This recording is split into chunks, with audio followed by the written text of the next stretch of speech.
Hi guys, please all confirm कि मेरी आवाज सबको ठीक आ रही है। Yes sir.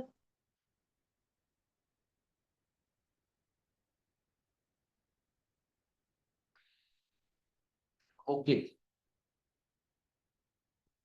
ठीक है guys. So before I start this session, पहले मैं एक चीज सबको बता दूं कि ये सेशन क्या होगा, इसमें क्या क्या मैं कराऊंगा और कैसे हम इस सेशन को इफेक्टिव बनाएंगे, ताकि सेशन बहुत ज्यादा कंफ्यूजिंग भी ना हो बच्चों के लिए और सारे स्टूडेंट्स के जितने भी डाउट्स हैं वो सब सॉल्व हो जाए। सो गाइस, ये जो सेशन है हमारा, इस सेशन में बेसिकली क्या होगा, सबसे पहले मैं तुम्हारे को ये जो सब्जेक्ट है फाइनेंशियल रिपोर्टिंग, इसके बारे में बहुत सारी चीजें बताने वाला हूं, क्योंकि there are many students who will be taking this subject for the first time. उन्होंने नॉलेज लेवल की एग्जाम्पशन ली होगी एंड नॉलेज लेवल के बाद पहला सब्जेक्ट वो एफआर से स्टार्ट करेंगे, क्योंकि मैंने सबको ऐसा रेकमेंड किया होता है। Plus there will be many student जिन्होंने नॉलेज लेवल करा होगा, उनको भी मैं रेकमेंड करता हूं कि तुम्हें स्किल लेवल एफआर से स्टार्ट करना चाहिए। सो ये सेशन बहुत ज्यादा इंपॉर्टेंट सारे स्टूडेंट्स के लिए बन जाता है, बिकॉज इस सेशन में एफआर के बारे में बहुत ज्यादा इंपॉर्टेंट चीजें हैं जो मैंने तुम सबके साथ डिस्कस करनी है। जिसमें क्या क्या आएगा, सबसे पहले आएगा इस सब्जेक्ट का इंट्रोडक्शन और इसका प्री रेक्विजिट कि सब्जेक्ट स्टार्ट करने से पहले क्या चीज तुम सबको पता होनी चाहिए। कोई भी सब्जेक्ट एसीसीए का जब हम पढ़ते हैं, वो सब्जेक्ट स्टार्ट करने से पहले उस सब्जेक्ट के बारे में जानना हमारे लिए बहुत ज्यादा जरूरी है। क्योंकि अगर सब्जेक्ट के बारे में भी हमें ना पता हो, हम सीधा वो सब्जेक्ट पढ़ना शुरू कर दें, कैसा उसका एग्जाम पैटर्न आता है कुछ ना पता हो, बहुत दिक्कत आती है बच्चों को।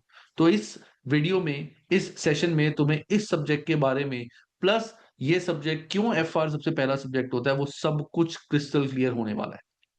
सो इस सेशन में जो चीजें मैं डिस्कस करूंगा, पहले introduction to FR and prerequisites to FR, then FR का एग्जाम पैटर्न, किस टाइप के क्वेश्चंस आते हैं, और कंप्यूटर बेस्ड एग्जाम में तुम कैसे एक्सपेक्ट कर सकते हो कि तुम्हारे को एग्जाम में क्वेश्चन आएंगे, एफआर पूरा सिलेबस क्या है, and introduction to BPP e books जो तुम सबको मिलेंगी e books.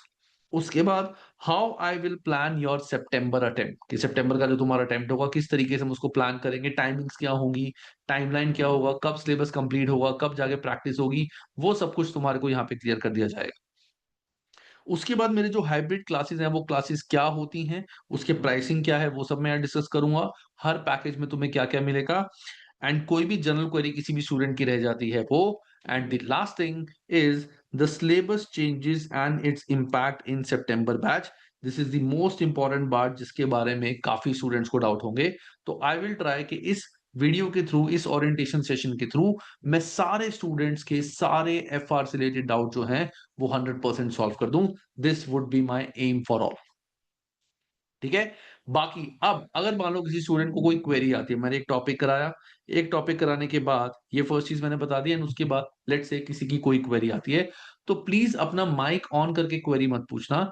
Reason being because if you switch on your mic, तो प्रॉब्लम मुझे क्या आएगी, there are lot of students, if you ask something, तो कम्युनिकेशन कभी कभार बड़ा हो जाता है, डाउट्स पे डाउट्स आते हैं, तो एक एक बच्चे के अगर मैं डाउट्स दूंगा तो this session is going to be very long, and इस सेशन का पर्पस नहीं सॉल्व हो पाएगा। जो भी तुम्हारे डाउट्स हैं नीचे कमेंट बॉक्स में लिख देना, जैसे ही मेरा एक पार्ट कंप्लीट होता है मैं वो जो डाउट्स तुमने लिखे होंगे साथ के साथ उनको सॉल्व कर दूंगा। इस तरह से हम सेशन चलेंगे। आई विल नॉट प्रेफर कि तुम अभी जो है वॉइस ऑन करके बोलो। बाकी अगर किसी की कोई जनरल क्वेरी रह जाती है जिसको मुझसे कुछ डिस्कशन करनी है, कॉल पे बात करनी है, उनके लिए मैं तुम्हारे को यहाँ पे बताऊंगा कि how you can connect with me, जहां पे तुम्हारी मैं क्वेरी सॉल्व करूंगा। So let's start the subject, that is financial reporting, जो स्किल लेवल का सबसे पहला सब्जेक्ट सारे स्टूडेंट्स का होना चाहिए। एंड बीच में गाइस स्टूडेंट्स थोड़े थोड़े ऐड होते जा रहे हैं, I am the only one who is adding the students, तो हो सकता है बीच में थोड़ा सा मुझे पॉज देना पड़े, जैसे भी स्टूडेंट्स ऐड हो रहे हैं तो मैं उनको ऐड भी कर रहा हूँ। सो अब बात आती है गाइस, ये सब्जेक्ट हमारा, पहली बात, किस स्टूडेंट को करना चाहिए और कब स्टूडेंट्स करते हैं, कंडीशनल एग्जाम्पशन के लेने के बाद, ये सब वो सारा मैं क्लियर करता हूं। देन इस सब्जेक्ट के प्री, तो सबसे पहली चीज क्या है गाइस, देखो एसीसी, हम एसीसी में हमारा एक होता है नॉलेज लेवल, एक होता है स्किल लेवल। प्रोफेशनल लेवल की भी बात होती है, उसकी बात मैं भी डिस्कस नहीं करूंगा, because I will be sticking to FR. Knowledge level में हमारा एक पेपर आता है फाइनेंशियल अकाउंटिंग, बेसिकली उसमें होता है हमारा बीटी, एफए और एमए। और स्किल लेवल में हमारा आता है subject law, PM, tax, FR, double A and FM. ये मैं बात क्यों डिस्कस कर रहा हूं अभी, क्योंकि देर आर मेनी स्टूडेंट जिन्होंने एग्जाम्शन ली होगी, बहुत सारे स्टूडेंट्स हो गए जिन्होंने एग्जाम्शन ली होगी, उनको ये चीज क्लियर हो जाएगी कि क्यों एग्जाम्शन अगर तुमने ली है तो क्यों तुम्हें एफआर से सब्जेक्ट पहला स्टार्ट करना चाहिए, और अगर एग्जाम्शन नहीं ली है, ये करा है, तो क्यों एफआर से स्टार्ट करना चाहिए। तो पहले मैं बात करता हूं जिन स्टूडेंट्स ने एग्जाम्शन ली है। एग्जाम्शन मतलब ना तुमने बीटी करा है, ना एफए करा है, ना एमए करा है, ना लॉ करा है, ना टैक्स करा है, ये 5 पेपर्स तुमने नहीं पढ़े। अब जब तुम ये 5 पेपर्स नहीं पढ़ते तो देर आर टू सिचुएशंस। या तो हो सकता है तुम ग्रेजुएशन फर्स्ट ईयर में हो, या फिर हो सकता है तुमने ग्रेजुएशन कंप्लीट कर ली हो and you are doing job somewhere. So यही दो कैटेगरी के स्टूडेंट्स हैं जिनको नॉलेज लेवल की एग्जाम्शन मिलती है। तो इसका मतलब क्या है, एग्जाम्शन मिलने का बेस ये होता है कि तुम सब स्टूडेंट्स ने अकाउंटिंग का बेस पढ़ा हुआ है।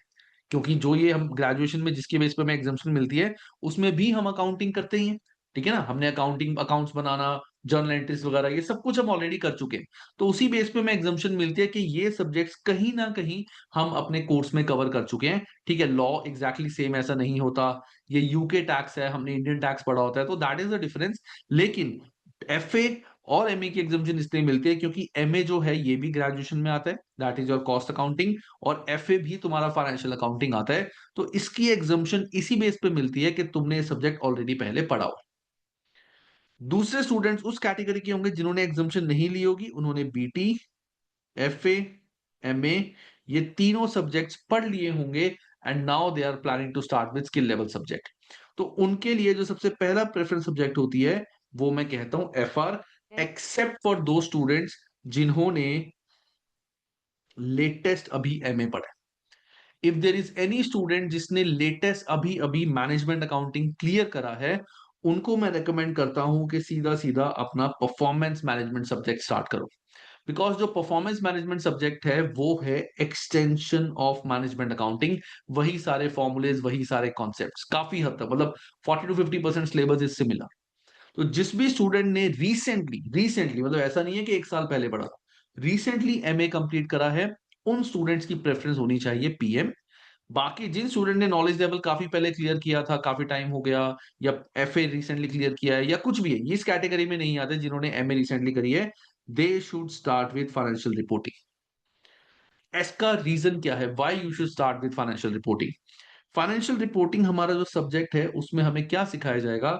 अभी तक तुम सबने अपनी लाइफ में, चाहे एफए के थ्रू, चाहे ग्रेजुएशन के through, you have studied how to prepare accounts, के अकाउंट्स बनते कैसे हैं, ये चीज हमने प्रिपेयर की है।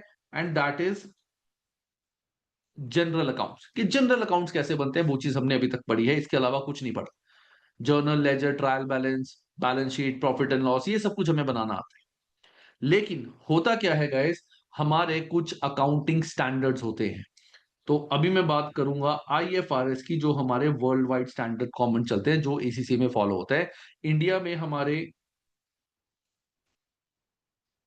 इंड एस चलते हैं, यूएस में यूएस गैप चलते हैं, बट कॉमनली जो है those are prepared from IFRS. IFRS is the base for all the standards. So अब तुम सबने बुक्स बनानी तो सीख ली, बट आईएफआरएस जो स्टैंडर्ड्स होते हैं, इसका इन डेप्थ एक चैप्टर है जो तुम पढ़ोगे, विच इज चैप्टर नंबर 2 के स्टैंडर्ड्स के होते हैं, सब कुछ वहां से क्लियर हो जाएगा। बट अगर मैं एक क्रक्स बताऊं, तो जैसे वर्ल्ड में ये जो मैं सर्कल्स बना रहा हूं, these are different countries, these are different countries. हर कंट्री की बहुत सारी कंपनीज होती हैं, और हर कंपनी का बुक्स बनाने का तरीका अलग होता है, हर कंपनी का बुक बनाने का तरीका अलग होता है। Sir, why you are not taking tax, it is very hard to find a good teacher for that too affordable. Umar, Umar में बताऊंगा इस चीज का बाद में। ठीक है, सो ये जो सब्जेक्ट, ये जो हमारे कंट्रीज हैं, दीज रेड्स आर कंट्रीज, और इनके नीचे जो लाइंस हैं, दीज आर हमारे उस कंट्रीज की डिफरेंट कंपनीज।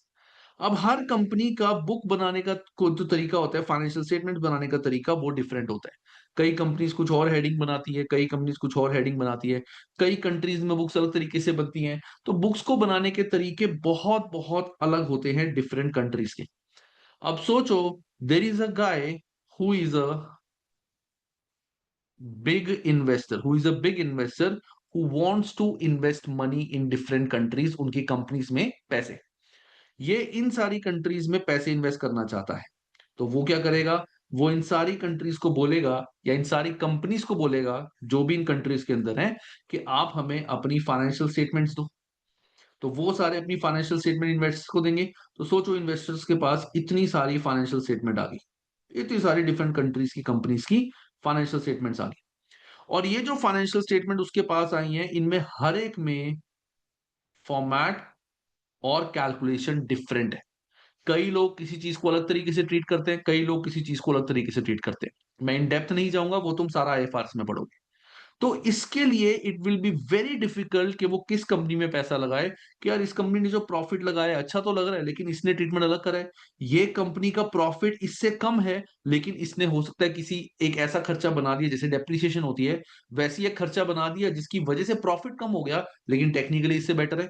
तो इसको समझ नहीं आएगा। तो हमने जैसे ग्लोबलाइजेशन पढ़ी है, प्राइवेटाइजेशन, लिबरलाइजेशन, ग्लोबलाइजेशन, इस इन्वेस्टर के लिए पैसे इन्वेस्ट करने में बहुत दिक्कत हो जाएगी। इसको नहीं समझ आएगा कि मैं किस में पैसे इन्वेस्ट करूं, और ultimately he will not invest money.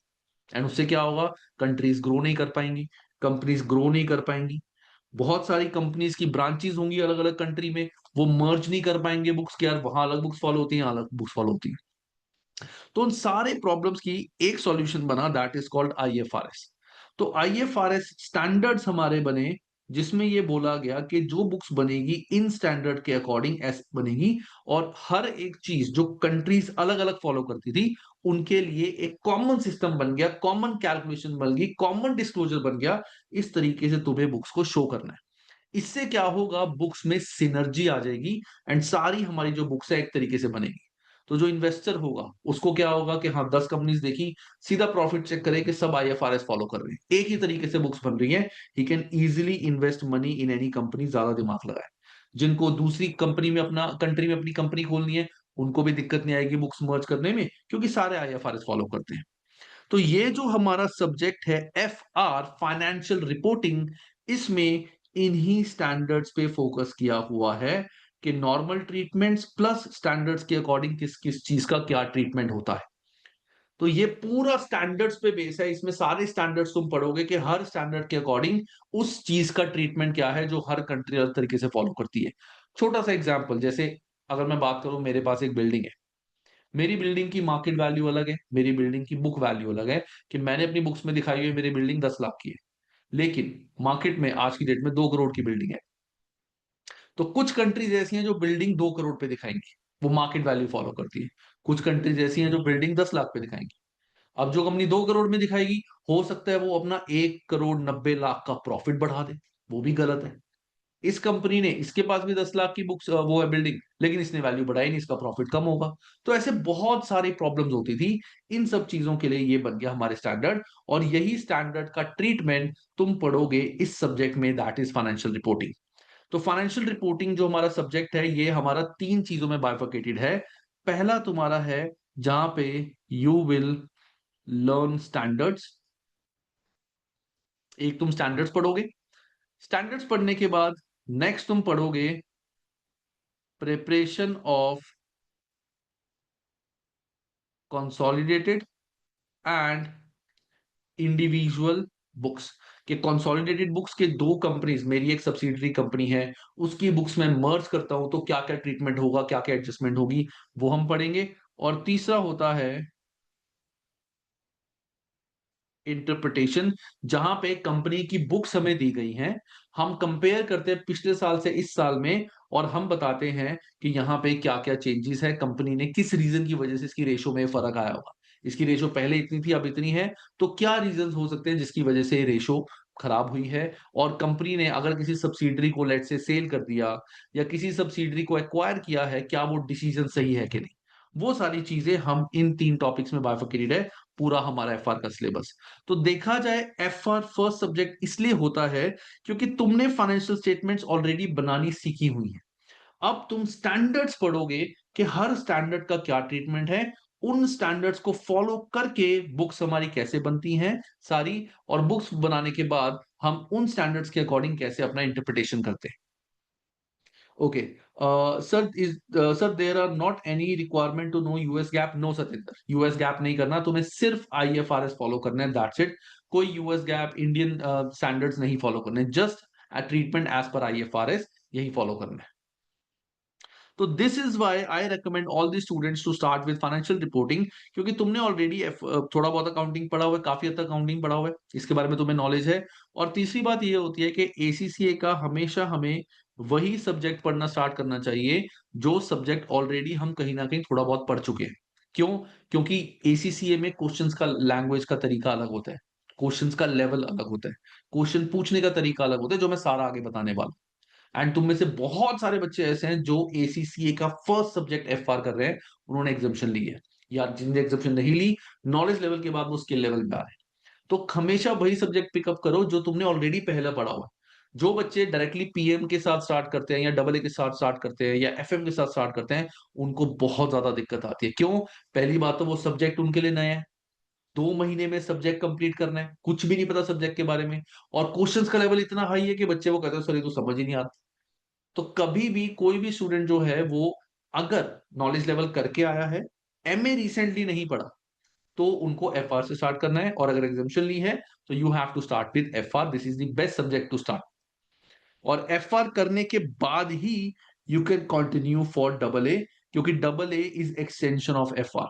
FR में तुम बुक्स बनाना सीखोगे, स्टैंडर्ड सीखोगे। डबल ए में you will do the audit of companies, कि क्या वो ये स्टैंडर्ड ठीक से फॉलो कर रही है कि नहीं कर रही, तो उसके बाद हम ऑडिट करते हैं। तो that is the pre requisite of FR. Plus जो भी स्टूडेंट्स मेरे थ्रू पढ़ेंगे, मेरी क्लासेस से पढ़ेंगे, एफआर पढ़ने के लिए मैं तुम सबको एफए की मैराथन वीडियोस भी दूंगा, जिससे तुम एफए का अपना पूरा सिलेबस रिवाइज कर सको। रीजन क्या है? क्योंकि जो एफआर सब्जेक्ट है, this is extension of FA. FA का अगर मैं बात करूं तो 40% सिलेबस एफआर में कंटिन्यू हो रहा है। तो जिस बच्चे ने एफए करा हुआ है उसके लिए तो बहुत एडवांटेज है, जिसने नहीं करा हुआ उसको अकाउंटिंग तो आती है, they know how to do accounting. FA की मैराथन वीडियोस देके तुम्हें समझ आ जाएगा एफए में कैसे उसका ट्रीट किया हो। कुछ चैप्टर्स ऐसे हैं जो एफआर में उन्होंने बोला हुआ है कि एफए में तुमने ये पढ़ा हुआ है, तो वो एफआर पे उस पर फोकस नहीं करते। तो उन चैप्टर्स की मेरी एफए की पूरी रेगुलर वीडियोस भी तुम्हारे को मिलेंगी, सो दैट कहीं से कोई भी चीज किसी भी स्टूडेंट की ना रह जाए। तो ये था हमारा एफआर का एक छोटा सा prerequisites and introduction to FR. तो जो स्टूडेंट से मुझसे डाउट पूछे मैं डाउट लेता हूं, then I will move to the next part. Which book we refer, Kaplan और BPP? Sachin, we refer BPP. मैं भी बीपीपी बुक तुम्हें दिखाऊंगा। आई डोंट रेकमेंड कापलान, क्योंकि हालांकि मैंने यूट्यूब पे कापलान से पढ़ाया हुआ है, बट कापलान की जो लैंग्वेज है ना, वो बहुत ज्यादा इजी लैंग्वेज है। एक तो उसकी लैंग्वेज इजी है, दूसरा उसमें ना बहुत सारे टॉपिक्स ऐसे हैं जो बहुत डिटेल में एक्सप्लेन किए हुए हैं, जरूरत नहीं है उनकी।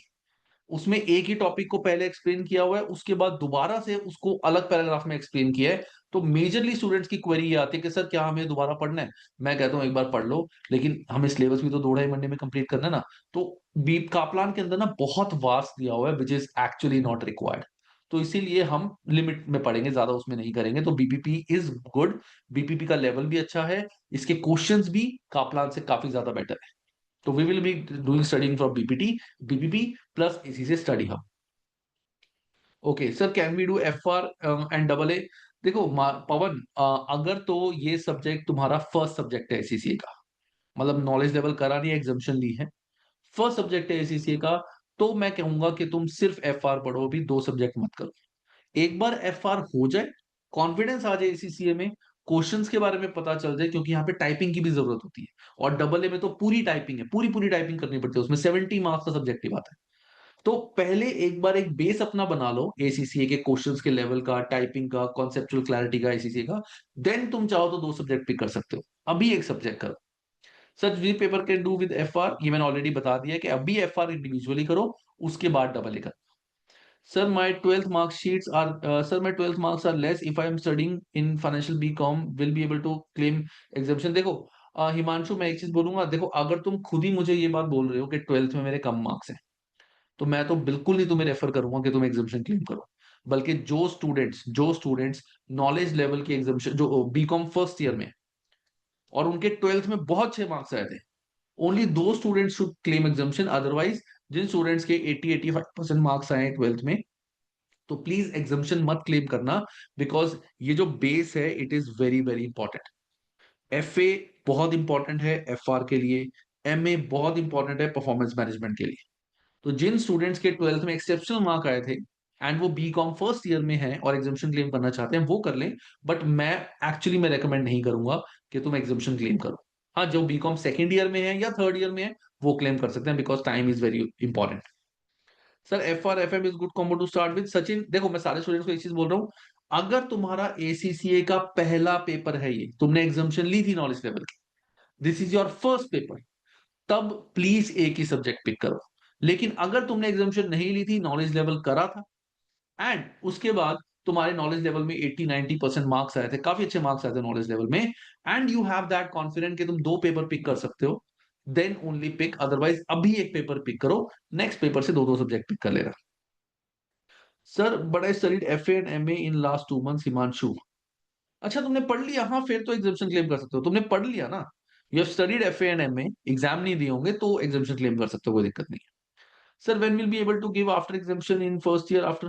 Sir, when we will be able to give after taking exemption in first year after first semester just enrolling? ओशी, मुझे तुम्हारी क्वेरी नहीं समझ आई, मेरे को व्हाट्सएप पे मैं बताऊंगा बाद में, क्वेरी मुझसे इंडिविजुअली पूछ लेना। I have to continue this session letter.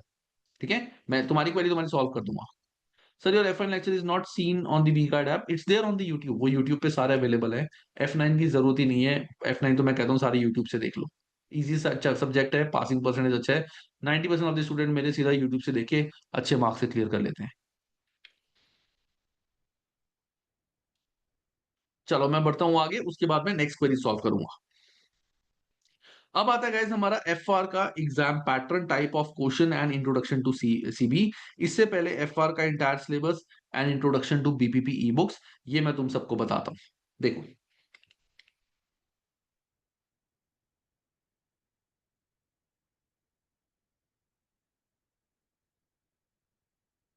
तो तुम सबको जो बुक मिलेगी दैट इज एफ आर की, हमारी लेटेस्ट बुक। देखो एफ आर की एक तो कोर्स बुक है 24-25, you will get the latest book. Let me just check, मैंने भी खुद अभी रिसेंटली परचेज की है बुक्स अपनी।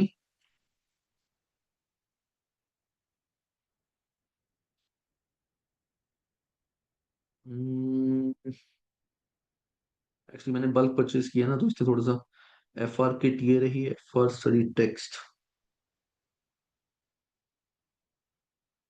ये फाइनेंशियल रिपोर्टिंग कोर्स बुक। सो ये वो बुक है जो तुम सबको मिलेगी, you will get this book. ये है ई बुक एंड ये सितंबर 25 टू जून 26 की है।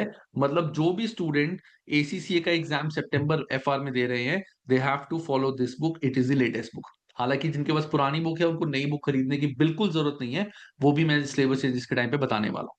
तो ये बुक सबको मिलेगी। This is called E book, this is not a PDF जिसका तुम प्रिंट आउट निकाल सकते हो, ये ई बुक होती है। और इसमें जैसे मैं तुम्हें पहले सिलेबस दिखाता हूँ, फिर मैं दिखाता हूँ चैप्टर्स कैसे कैसे बाय कैरिड होते हैं।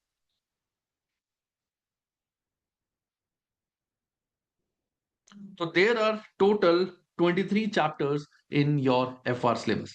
अब इसमें क्या क्या चैप्टर्स है मैं तुम्हें बताता हूँ, जस्ट एक छोटा सा ओवरव्यू। ये दोनों चैप्टर्स हैं तुम्हारे theory chapters, and these are kind of same जो एफए में पढ़ा है, थोड़ा सा एडवांस्ड है। ये थ्योरी चैप्टर्स हैं, ये एफए में हमने ऑलरेडी पढ़े हुए। नेक्स्ट आता है हमारा tangible non current asset, intangible asset. ये भी एफए का एक्सटेंशन है, एफए का ये एक्सटेंशन है। तो जो स्टूडेंट्स ने एफए नहीं पढ़ा हुआ, उन स्टूडेंट्स को इनकी रेगुलर वीडियोस मिलेंगी एफए की, सो दैट तुम इनका बेस क्लियर कर सको। जिन स्टूडेंट ने एफए पढ़ा हुआ है वो मैराथन वीडियो देख के इसको कर सकते हैं। This is a new chapter, impairment of asset, this is a new chapter. This is a new chapter, थोड़ा बहुत एफ ए से लिंक है, otherwise this is also a new chapter. Then आता है हमारा 7 to 11। ये चैप्टर एफए से link है, बट यहां पे मैंने पूरा स्क्रैच में कराया हुआ है। So this is called consolidation chapters. So ये सारे एक ग्रुप चैप्टर्स, ऐसा नहीं है कि सारे इंडिविजुअल है, दीज आर ग्रुप चैप्टर्स जो हम सारे एक साथ करेंगे कंसोलिडेशन। और इस चैप्टर में से you can expect to get a 20 mark question. और जो तुम्हारा सब्जेक्टिव क्वेश्चन आता है वो मैं अभी आगे बताऊंगा, जो हमें एक्सेल में पूरा फॉर्मेट बना के सॉल्व करना होता है विद वर्किंग नोट्स, जैसे पहले तुम बचपन में या ग्रेजुएशन में कॉपी पे करते आए, वो एक्सेल में पूरा हमें क्वेश्चन सॉल्व करना होता है। पहला हमारा यहां से आने के चांसेस होते हैं। देन इसके बाद अब यहाँ पे हर जगह हमारे स्टैंडर्ड्स है, ये भी स्टैंडर्ड है, ये भी स्टैंडर्ड है, ये भी स्टैंडर्ड है, ये भी स्टैंडर्ड है। इसके बाद अगर हम आगे चलें, यहाँ पे this is a new chapter, this is a new chapter, this is kind of पुराना और नया लिंक, ये भी एफए से थोड़ा लिंक करता है, ये थोड़ा सा एफए से लिंक करता है, ये भी नया चैप्टर है। This is the new chapter and ये चैप्टर इंडिविजुअल है, इसमें से इंडिविजुअल हम आईएफआरएस पढ़ते हैं कि एज पर आईएफआरएस इन सब का क्या क्या ट्रीटमेंट है। इसके बाद आता है हमारा presentation of publish financial statement, this is called single entity, जहां पे तुम्हारे को अभी मैं बोलूंगा बैलेंस शीट और प्रॉफिट एंड लॉस पूरा बनाना होता है, जो सेम बचपन में 11th 12th में या ग्रेजुएशन में बनाया था, ये भी एक्सेल में ही हमें बनाना पड़ता है और इसका भी 20 मार्क के क्वेश्चन आने के चांसेस होते हैं। ये भी पूरा एक्सेल में हमें सॉल्व करना होता है। और इस साल नए सिलेबस में प्रॉफिट एंड लॉस के फॉर्मेट में थोड़ा सा चेंज हुआ है, जो मैं अभी लास्ट में बताऊंगा। एंड ये बेनिफिशियल होगा उन स्टूडेंट्स के लिए जिन्होंने पहले से मेरी क्लासेस ली हुई हैं, प्रीवियस बुक्स उनके पास है। प्लस ये बेनिफिशियल बाकी के स्टूडेंट्स के लिए भी होगा, क्योंकि मेरी वीडियोस जो है वो पुराने फॉर्मेट में है, तो मैं तुम सबको बताऊंगा कि मैं इस फॉर्मेट में क्या क्या चेंजेस करने वाला हूं, सो दैट अभी से तुम्हें उन चीजों के बारे में पता चलता है। ये थ्योरी चैप्टर है, ये भी नया चैप्टर है। ये चैप्टर एफए में बच्चे इसके फॉर्मूलेज लर्न करते हैं, एफए में बच्चे इसके फॉर्मूलेज लर्न करते हैं, ये रेशियोज के फॉर्मूलेज। यहां पे इन फॉर्मूले से हमें इंटरप्रेट करना है कि कंपनी की जो रेशो चेंज हुई है, कंपनी की रेशो क्यों चेंज हुई है और वो अच्छी हुई है कि नहीं। कि अगर एक कंपनी ने अपनी एक ब्रांच बंद करी है, कंसोलिडेशन करा था, अब उसको सेल कर दिया, तो क्या वो अच्छा डिसीजन था कंपनी के लिए कि नहीं। कंपनी का दूसरी कंपनी से कंपैरिजन, कंपनी का अपना पिछले साल से कंपैरिजन, वो हम यहाँ पे पढ़ेंगे। और इसका 20 मार्क का क्वेश्चन आता ही आता है एग्जाम में, गारंटीड। और ये पूरा का पूरा हमारे को वर्ड में टाइप करना होता है, वर्ड में हमें पूरा ये टाइप करना होता है। उसके बाद ये और ये हमारे थोड़ी सी थ्योरी चैप्टर है, इसमें भी थोड़ा सा चेंज है बिकॉज ऑफ दिस फॉर्मेट। एक छोटा सा चेंज यहाँ पे भी आएगा जो मैंने अगेन लास्ट में बताया। तो ये है पूरा एफआर का एक सिलेबस।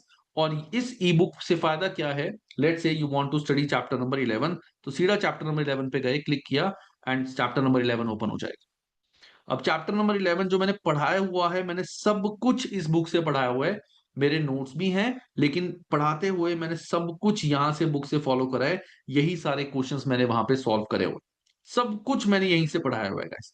तो ये वाली बुक तुम्हारे को मिलेगी, यहीं से मैंने सब कुछ कराया हुआ है। और ये जो आंसर्स होते हैं, दीज आर इंटरेक्टिव आंसर्स। जैसे फॉर एग्जाम्पल तुम्हारे सामने क्वेश्चन है, रुको मैं इसका थोड़ा सा फॉन्ट साइज बढ़ाता हूँ। जैसे तुम्हारे सामने ये क्वेश्चन आया, ये थोड़ा सा मेरा टैब है उसमें एडजस्टमेंट थोड़ी हिल जाती है। अब इस क्वेश्चन का तुम्हें आंसर देना है, लेट से मैंने इसका रैंडम आंसर लिख दिया, सबमिट। मुझे पता चल जाएगा कि मेरा आंसर सही है कि गलत, सही आंसर क्या है और एक्सप्लेनेशन और कैलकुलेशन। इस तरह से यहाँ पे सारे क्वेश्चंस हैं और वो क्वेश्चंस हमें करने हैं। ये है हमारा स्टडी टेक्स्ट, इसमें पूरा सिलेबस हमारा कवर्ड है। इसके बाद ऐसी ही दूसरी बुक आती है which is called exam kit. So this is F R exam kit 25-26। ये एग्जाम किट भी तुम सबको मिलेगी। इस एग्जाम किट में हर चैप्टर के सेक्शन ए, सेक्शन बी और सेक्शन सी के क्वेश्चंस हैं, जो एग्जाम में जिस टाइप के क्वेश्चन पूछे जाते हैं, जो तुम सबको प्रैक्टिस करने हैं। तो ये सारे क्वेश्चन एग्जाम में ऐसे ही आते हैं, अभी मैं बताऊंगा टाइप्स। तो यहां से तुम सबमिट करके बताओगे सही है कि गलत, गलत है तो क्या एक्सप्लेनेशन है। इस तरह से बीपीपी स्टडी टेक्स्ट और एग्जाम किट तुम सबको मिलेगी। और ये पीडीएफ नहीं है, क्योंकि इसका पीडीएफ का फायदा नहीं है, ये इंटरैक्टिव बुक्स होती हैं। एंड अगर तुम ये मार्केट से परचेज करते हो तो आराम से तुम्हारे को 2500 to 3500 के बीच में रेंज करती हैं कॉस्ट। मैं अपने कोर्स में तुम्हें इंक्लूड करके दूंगा, पैकेजेस में बताऊंगा कि इस पैकेज में ये नहीं मिलेगी। ये दोनों बुक सारे स्टूडेंट्स को मिलेगी। इसके अंदर यू विल ऑल्सो हैव मॉक्स, तुम्हारे पास मॉक एग्जाम भी हैं, जो पूरे एसीसी के पैटर्न पे based, section A, section B, section C, ये सारे मॉक भी तुम सब कर सकते हो for practice. So this is your syllabus of FR and your introduction to e books. और कुछ स्टूडेंट्स होंगे जिन्होंने, मैंने बताया था, ये सब्जेक्ट उनका फर्स्ट सब्जेक्ट होगा एसीसीए का, नॉलेज लेवल का, ओ सॉरी स्किल लेवल का, या नॉलेज लेवल के बाद स्किल लेवल का। तो एक थॉट प्रोसेस सारे स्टूडेंट्स के माइंड में आता है कि सर, हमारे को आप ये ई बुक्स दे रहे हो, हमें तो फिजिकल बुक्स चाहिए, ई बुक्स का हमारे लिए फायदा नहीं है, आंखें खराब होंगी। ये एक ऐसा इशू है जो सारे स्टूडेंट्स और पेरेंट्स का रहता है, and it's a genuine concern. इसके लिए मैं पहले सबको बताता हूँ कि ई बुक्स देने का फायदा क्या है। पहला, जैसे कि मैंने तुम्हें बताया है कि these are interactive books, exam में भी तुम्हारे को ऐसी चार ऑप्शन आएंगे। Till the time you don't select the right answer, you will not get to know कि वो आंसर सही है कि नहीं। चलो, ये तो मॉक है। जैसे यहां पे मुझे ये सिलेक्ट करना है, जब तक मैं क्लिक करके सबमिट नहीं करूंगा, मुझे नहीं पता चलेगा मेरा आंसर सही है कि नहीं। तो इससे तुम्हारी एक प्रैक्टिस अच्छी होती है कि तुम्हें कुछ ना कुछ तो आंसर देना पड़ेगा। नीचे आंसर लिखा होगा पहले से ही, तो बहुत सारे स्टूडेंट क्वेश्चन पढ़ेंगे साथ ही आंसर पढ़ लेंगे। तो this is the reason. Second reason क्या होता है, तुम सब जो कोर्स कर रहे हो, दैट इज एसीसीए, और ACCA is not a labour job. ये लेबर का काम नहीं है कि तुम्हें एसीसीए करने के बाद फील्ड पे जाके लेबरों का काम करना है। तुमने सारी उम्र कंप्यूटर पे ही काम करना है आगे जाके। सारी उम्र तुम्हें कंप्यूटर पे ही काम करना है। तुम फिजिकल बुक्स लोगे तो there might be a concern कि तुम अपने आंसर जो टाइप करने हैं वो भी कॉपी पेन पे ही करो। उससे कॉपी पे तो तुम्हारा आंसर सही आ जाएगा, लेकिन एग्जाम में जब तुम्हें कंप्यूटर पे वर्ड में टाइप करना होगा या एक्सेल में करना होगा, वहां तुम परफॉर्म कर ही नहीं पाओगे। कि तुम्हें आंसर तो आता है लेकिन एग्जाम में कैसे लिखना है वो नहीं आता।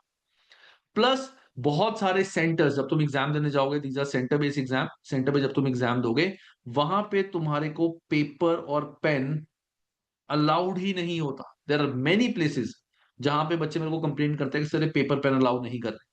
दैट मीन्स तुम्हारे सामने सिर्फ कंप्यूटर होगा और तुम्हारा ये कैलकुलेटर, बस और कुछ नहीं है तुम्हारे पास। तो तुम्हें उस टाइम पे कंप्यूटर पे ही फोकस करना पड़ेगा। That's why these e books are very very helpful, and सभी को मैं बोलता हूँ कि ई बुक्स को ही फॉलो करना। हो सकता है कुछ बच्चे मेरे को लिखेंगे सर क्या ई बुक हम शेयर कर सकते हैं किसी दूसरे के साथ? बिल्कुल नहीं। ई बुक अगर तुमने अपने फोन में डाउनलोड या लैपटॉप में डाउनलोड कर ली इस ऐप के through, this is called book shelf, तो ये आईडी तुम साइमल्टेनियसली दो जगह पे यूज कर सकते हो। अगर तुम एक टैब और एक अपने पीसी में, अगर कोई स्टूडेंट ये कहते हैं कि चलो मैंने बुक्स परचेज कर ली, मैं किसी और के साथ भी शेयर कर देता हूँ, तो उसको तुम अपनी आईडी पासवर्ड दोगे। जब उसको आईडी पासवर्ड दोगे तो होगा क्या, वो अपने कंप्यूटर को जब लॉगिन करेगा तो उसमें लिखा आ जाएगा कि ऑलरेडी दो डिवाइस में लॉगिन हो रखा है, किसी एक से लॉग आउट करो। तो जब तुम यहां से लॉग आउट करोगे, वो अपने में लॉगिन करेगा, तो सारी बुक्स उसको दोबारा डाउनलोड करनी पड़ेगी, एंड तुम्हारे यहाँ से बुक्स डिलीट हो जाएंगी। तो बहुत इश्यूज आते हैं, तो ये बुक्स शेयर ही नहीं होती, and you can not even take a print out of this. So this is e books and तुम्हारा एफआर का पूरा एक करिकुलम, पूरा इसका syllabus.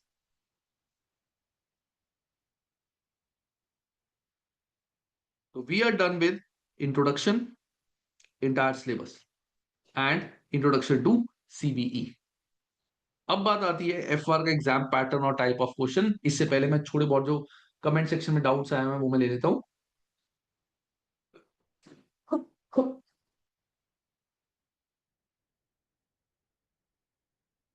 ओशी sir I got 90%, so I should take conditional examination और not? Oshi you can take examination, कोई दिक्कत नहीं है।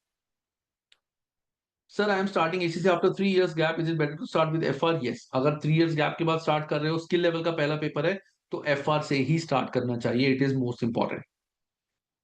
Sunaina sir, max how much time it's required to complete FR full time student?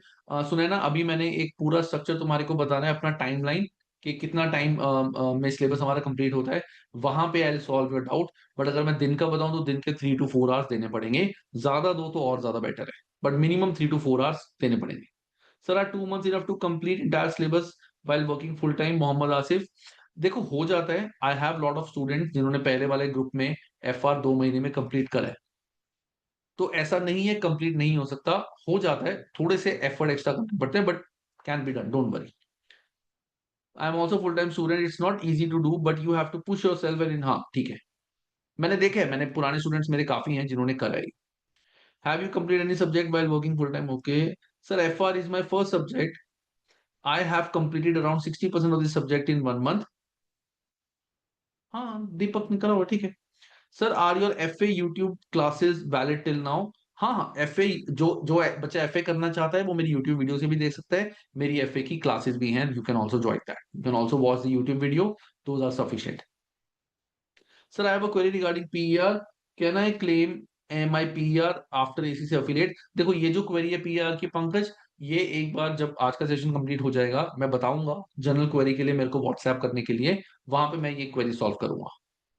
I am working full time, is possible to finish entire syllabus? Gaurav, ऊपर already दो तीन बच्चों ने क्वेरी पूछी है, and yes it is, you will be able to solve it and you will be able to complete your paper.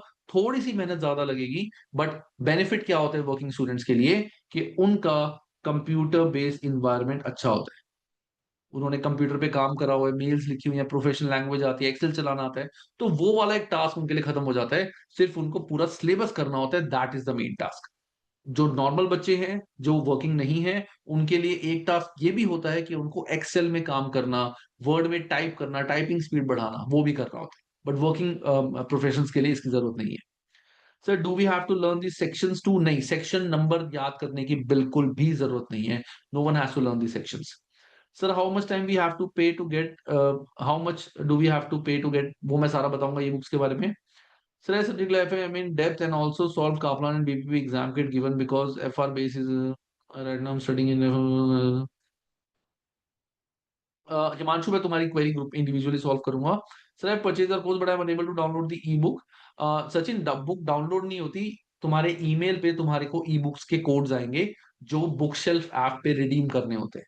तो ये download नहीं होती, तुम्हारी ईमेल पे कोड्स आएंगे जो बुक शेल्फ ऐप पे रिडीम करने पड़ेंगे, एंड 7 to 8 days लगते हैं हम जब परचेज का ऑर्डर डालते हैं बुक्स आने में। Sir, I'm starting after 5 years and working full time and starting with FR and AA. Can you please tell me how much time daily I need to do my subject? अभिनव देखो, if you are working तो दो subject बिल्कुल मत उठाओ, start with one subject that is FR। पहली बात, तुमने काफी टाइम पहले पढ़ाई की थी। सेकंड, बहुत गैप के बाद, and you are also working, so there is no point to pick two subject. अभी प्लीज एक सब्जेक्ट उठाओ, otherwise you will get confuse कि कौन सा पेपर कब देना है कि नहीं, और दोनों में प्रिपरेशन कम होगी। Pick one subject only. Sir, also one more thing, I had applied for exemption and got only 4 exemption except taxation. ठीक है, वो डिपेंड करता है। तुम एसीसी एग्जामेशन कैलकुलेटर पे चेक कर लेना, वहां पे लिखा आ जाएगा कि एग्जामेशन कौन सी मिलेगी। अगर एसीसी वालों ने नहीं दी तो एग्जामेशन कैलकुलेटर की जो कॉपी है वो मेल पे भेज देना। students@accglobal.com एक ईमेल आईडी है, वहां पे भेज देना कि एज पर एग्जामेशन कैलकुलेटर मुझे 5 पेपर की एग्जामेशन मिल गई थी, आपने 4 दी है, वो टैक्स एग्जामेशन दे देंगे, कोई दिक्कत नहीं है, वो छोटा मोटा चलता रहता है एसीसी का। चलो, अब आता है हमारा नेक्स्ट पार्ट ऑफ FR, जो सब स्टूडेंट्स को जानना बहुत जरूरी है, दैट इज इसका पूरा पूरा एग्जाम पैटर्न। अभी बहुत ध्यान से समझना, बिकॉज तुम सब, मैं अज्यूम करूंगा FR फर्स्ट टाइम कर रहे हो, तो तुम्हें इसका एग्जाम पैटर्न बहुत अच्छे से पता होना चाहिए। और मैं ये भी बताऊंगा कि कंप्यूटर एग्जाम किस टाइप का क्वेश्चन कैसे कैसे डिस्प्ले होता है। अभी मैं क्वेश्चन ओपन नहीं कर सकता इस टैब में, बट मैं तुम्हारे को वैसे ड्रॉ करके बता दूंगा, तुम्हें समझ आ जाएगा, कोई दिक्कत नहीं है, क्योंकि मैंने क्लासेस में तो सारा कुछ वहीं कराया हुआ है।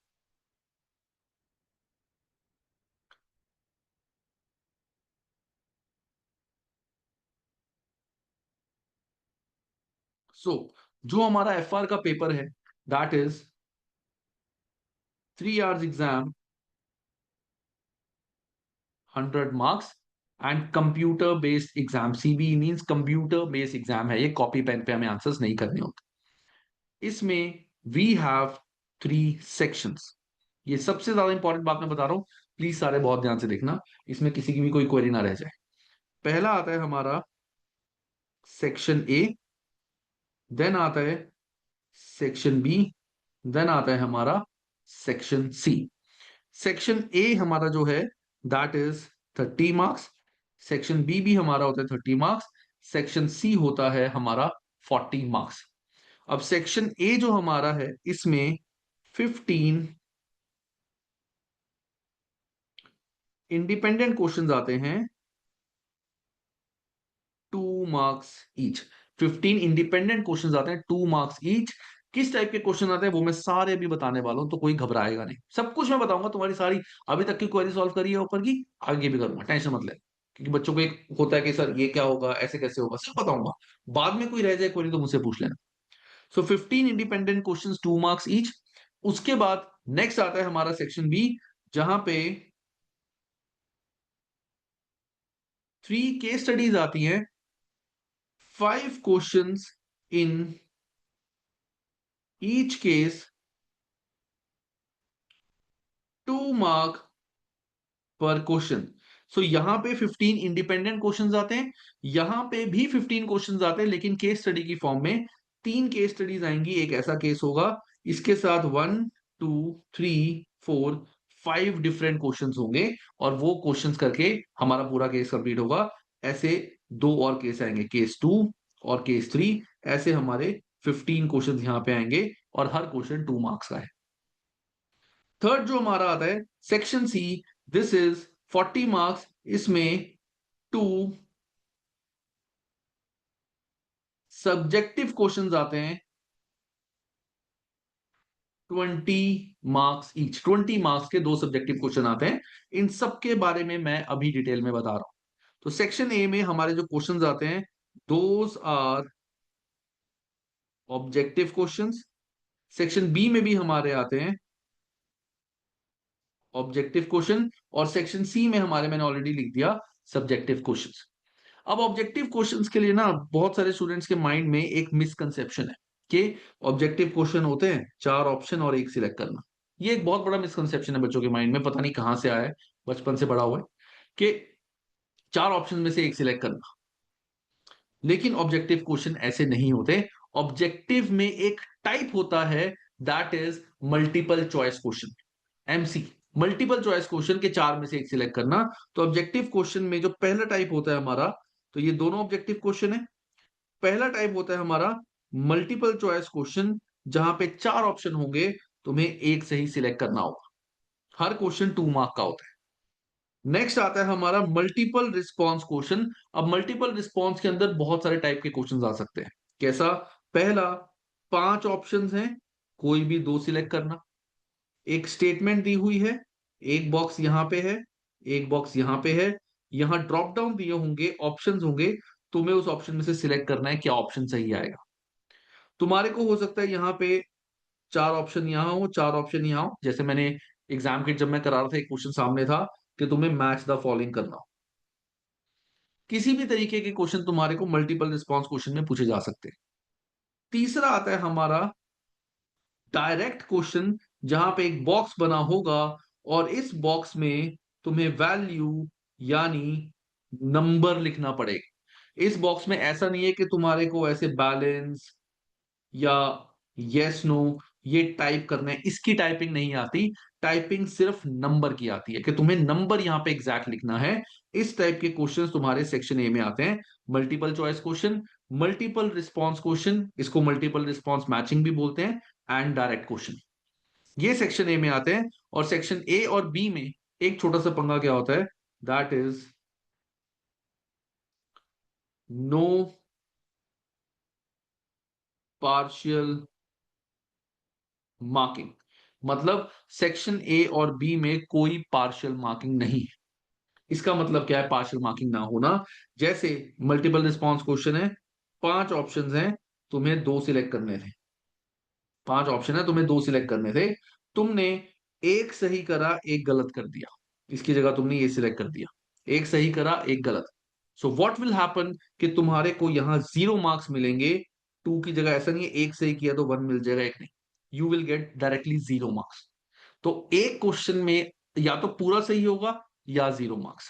अगर तुम्हारे को एक क्वेश्चन ऐसा आया, एक क्वेश्चन में 4 ऑप्शन है, ऐसे बना हुआ लाइन, ट्रू फॉल्स, एक ही क्वेश्चन है, this only one question, 4 question नहीं है। एक क्वेश्चन है 2 मार्क का, जिसमें 4 लाइंस हैं, तुम्हें बताना है ट्रू है कि फॉल्स। तुमने ये ट्रू कर दिया, ये फॉल्स कर दिया, ये फॉल्स कर दिया, ये ट्रू कर दिया। तुम्हारे ये सही है, ये सही है, और ये भी गलत हो गया, you will get a 0 mark, 2 marks नहीं मिलेंगे। That is no partial marking. Section A और बी में कोई भी पार्शियल मार्किंग नहीं होती। एक डाउट स्टूडेंट्स का भी आता है कि सर अगर पार्शियल मार्किंग नहीं है, तो क्या इसका मतलब ये है कि एक केस हमारा जो है, एक केस में 1 2 3 4 5 क्वेश्चन है, तो क्या अगर हमने 2 क्वेश्चन सही कर दिए, 3 क्वेश्चन सही कर दिए और ये दोनों गलत कर दिए, तो पूरे केस में, क्योंकि हमारे 5 क्वेश्चन आते हैं, तो क्या हमारे 10 मार्क में हमें 0 मार्क मिलेगा? नहीं। केस स्टडी के केस में क्वेश्चन वाइज मार्किंग होती है। So 2 2 2 0 0, you will get 6 marks and not 0 marks. तो क्वेश्चन वाइज हमारी मार्किंग होती है, नो पार्शियल मार्किंग, नॉट पूरे केस में। ये होता है हमारा सेक्शन ए और section B. Section A exam में कैसे डिस्प्ले होगा? तुम्हारा एक स्क्रीन होगी, एक क्वेश्चन होगा, चार ऑप्शन होंगे, दैट्स इट। या फिर चार ऑप्शन होंगे, या बॉक्स होगा, या मैचिंग, जो भी ऑप्शन हो सकता है। एक क्वेश्चन होगा, जब तुम इसको कर लोगे, क्लिक ऑन नेक्स्ट, तो तुम्हारा नेक्स्ट क्वेश्चन आ जाएगा। ऐसे करके सेक्शन ए तुम्हारे कंप्यूटर स्क्रीन पे डिस्प्ले होंगे। किसी को भी अगर एक्चुअली क्वेश्चन देखना है कैसे आते हैं, तो मैंने दिसंबर प्री मॉक अपने यूट्यूब वीडियो पे सॉल्व किया हुआ है, which is not open to all. मैं अपने ग्रुप में, जो हमारा ग्रुप बनेगा आगे रिकॉर्डेड हाइब्रिड बैच का, मैं वो रिकॉर्डिंग सबको दे दूंगा, वो देख लेना। उसमें मैंने पूरा एक मॉक सॉल्व किया हुआ है 3 आवर्स का। वहां से तुम्हें बिल्कुल पता चल जाएगा एग्जाम पैटर्न क्या है। बट अभी सोचना नहीं है, अभी देखने की जरूरत नहीं है।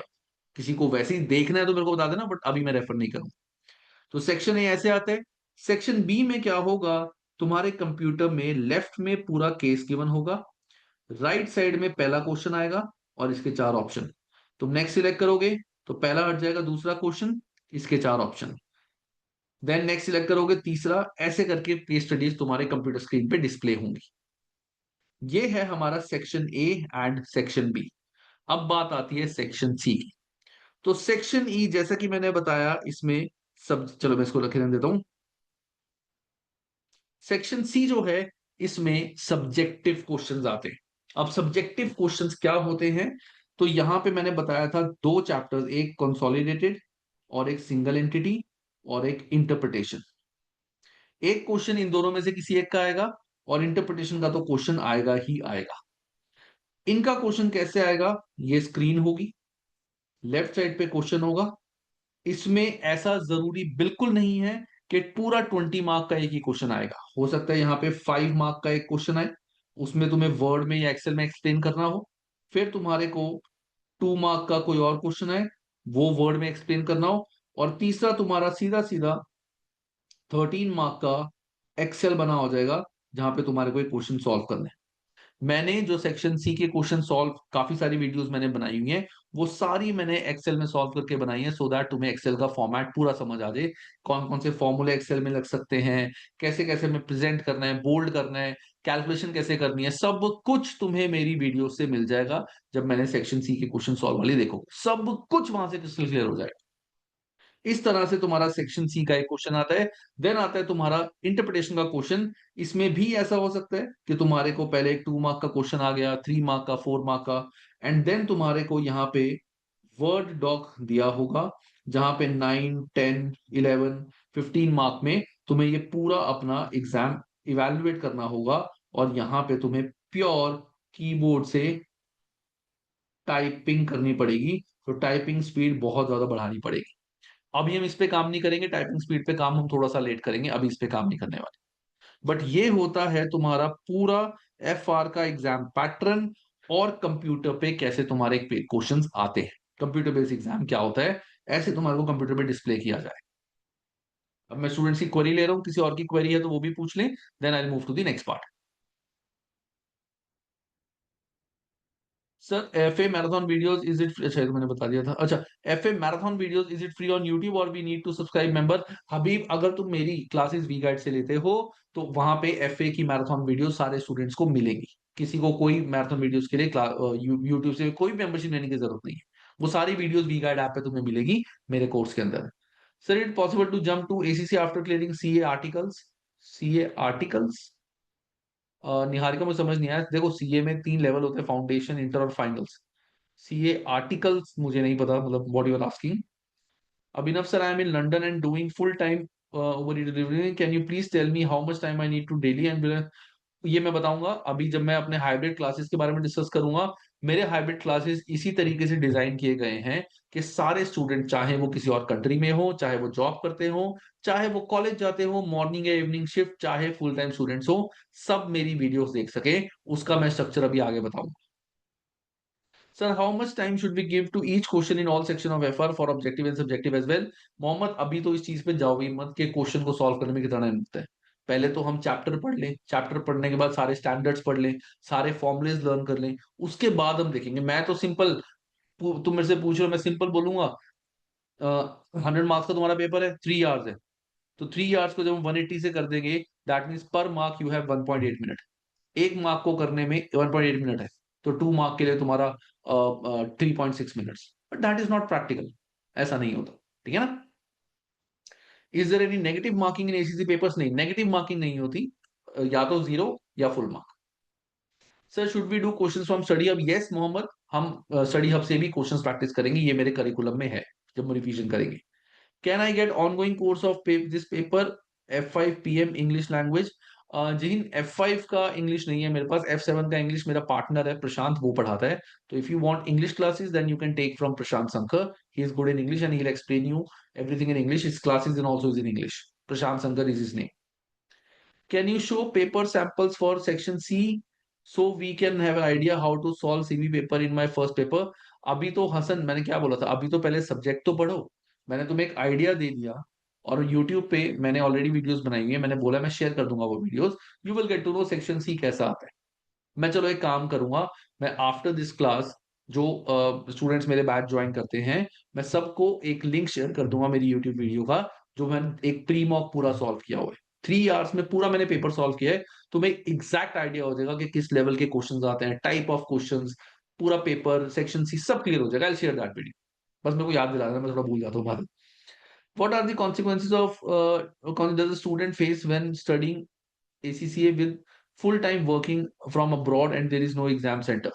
देखो ऐसा कोई प्रॉब्लम नहीं आती निहारिका, बट थोड़ा सा इशू ये आता है कि रिमोट बेस में ना कंप्यूटर्स वगैरह का ये सब वो सब थोड़ी दिक्कत रहती है। वैसे कोई दिक्कत नहीं है। There are lot of students who are abroad, who are doing self study, who are watching my YouTube videos, who are taking my classes, who are studying, who are working, and वहां पे भी कोई centre नहीं है, but ऐसी कोई problem नहीं आती। बस ये है कि रिमोट बेस में थोड़ा सा हमें ज्यादा एक्टिव रहना पड़ता है। Sir, I'm working from Monday to Friday. Can I get and I get confused when I learn and when I watch your videos. विशाल मैं सारा बताऊंगा अभी, डोंट वरी, जब अभी मैंने कोर्स के स्ट्रक्चर के बारे में बताना है। How much time do we need to spend on clearing FA basics for the FR? अभी Sachin, you just have to watch FA marathon videos, ये भी मैंने बताना है सारा। Sir ACCA question paper is same for all the students और it has 4 different sets? सो दीपक, तो ये जो सेट्स हमारे होते हैं, ऐसा नहीं है कि बहुत डिफरेंट सेट्स आते हैं, क्वेश्चन काफी हद तक सिमिलर होते हैं। कई बच्चों को यहाँ पे कंसोलिडेशन में से आया होता है, कईयों को सिंगल एंटिटी में से, कईयों को इंटरप्रिटेशन के 1-2 क्वेश्चन, तो तुम 2 से 3 सेट मान के चलो, बट सेट भी नहीं होते, वो शफल अप होते रहते हैं। तो देर is a question bank ACC के पास, जो वो वहां से क्वेश्चन सबको देते हैं, तो शफल अप होते रहते हैं क्वेश्चन। काफी सिमिलर भी होते हैं, काफी डिफरेंट भी होते हैं। Sir why you are not taking tax Umar? बाद में बताऊंगा हमारी। Articles as in like after clearing internship and articleship of 2 years? Yes Niharika, you can do, कोई हार्डशिप नहीं है। Sir how much time each question all section? ये मैंने already बता चुका हूँ। I have left the meeting when you answer this. मैंने answer करा ही नहीं था मोहम्मद, मैंने ये आंसर ही नहीं करा, ये वाला part. Is there any difference in ACC study in London और India? No difference, no difference. बस एक छोटा सा फर्क है कि अगर तुम लंदन से पढ़ रहे हो तो पासिंग परसेंटेज लंदन के स्टूडेंट्स का थोड़ा ज्यादा है। ये कहीं लिखा नहीं हुआ, but this is as per my experience. मतलब मैंने जो पुराने मेरे स्टूडेंट्स हैं, जो यूके से हैं, इंडिया से हैं, पाकिस्तान से, बांग्लादेश से, नेपाल से हैं, दुबई से हैं, ऑस्ट्रेलिया से हैं, कनाडा से हैं, मैंने देखा है कि ये कनाडा, यूके, यूएस के बच्चों का पासिंग परसेंटेज थोड़ा सा ज्यादा है, और इंडिया और नियर बाय कंट्रीज का थोड़ा सा कम है, क्योंकि यहाँ पे नंबर ऑफ स्टूडेंट्स बहुत ज्यादा है। चलो अब हम बात करते हैं आगे। दैट इज हमारा एग्जाम पैटर्न के बाद क्या था? It is how I will plan your studies. अब मैं तुम्हारी पूरी स्टडी कैसे प्लान करूंगा, जहां से क्लासेस के बारे में, क्लासेस कैसे कंडक्ट होंगी, सब कुछ क्रिस्टल क्लियर होने वाला है सबको। क्योंकि ये डाउट काफी बच्चों ने पूछा था कि सर क्लासेस कैसे होंगी, मैं लाइव क्लासेस ज्वाइन नहीं कर पाऊंगा या कर पाऊंगी, सर रिकॉर्डिंग्स मिलेंगी नहीं मिलेंगी, वो सब कुछ मैं अब बताने वाला हूँ। और यहीं से मैं क्लियर कर दूंगा एक आइडिया कि रिकॉर्डेड, स्टैंडर्ड और प्रीमियम में क्या क्या चीजें सबको मिलने वाली है।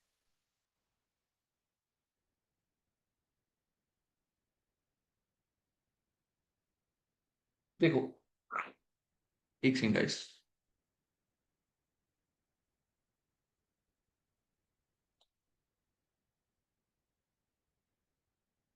सो बात आती है हमारे टाइमलाइन ऑफ द कोर्स के बारे में।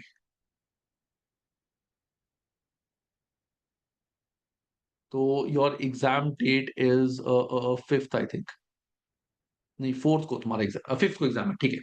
देखो, so basically today is 21 June 2025, and जो तुम्हारा फाइनल एग्जाम होगा सितंबर का, that is on 5th September 2025। This is the exam date. इस डेट को you all have your exam.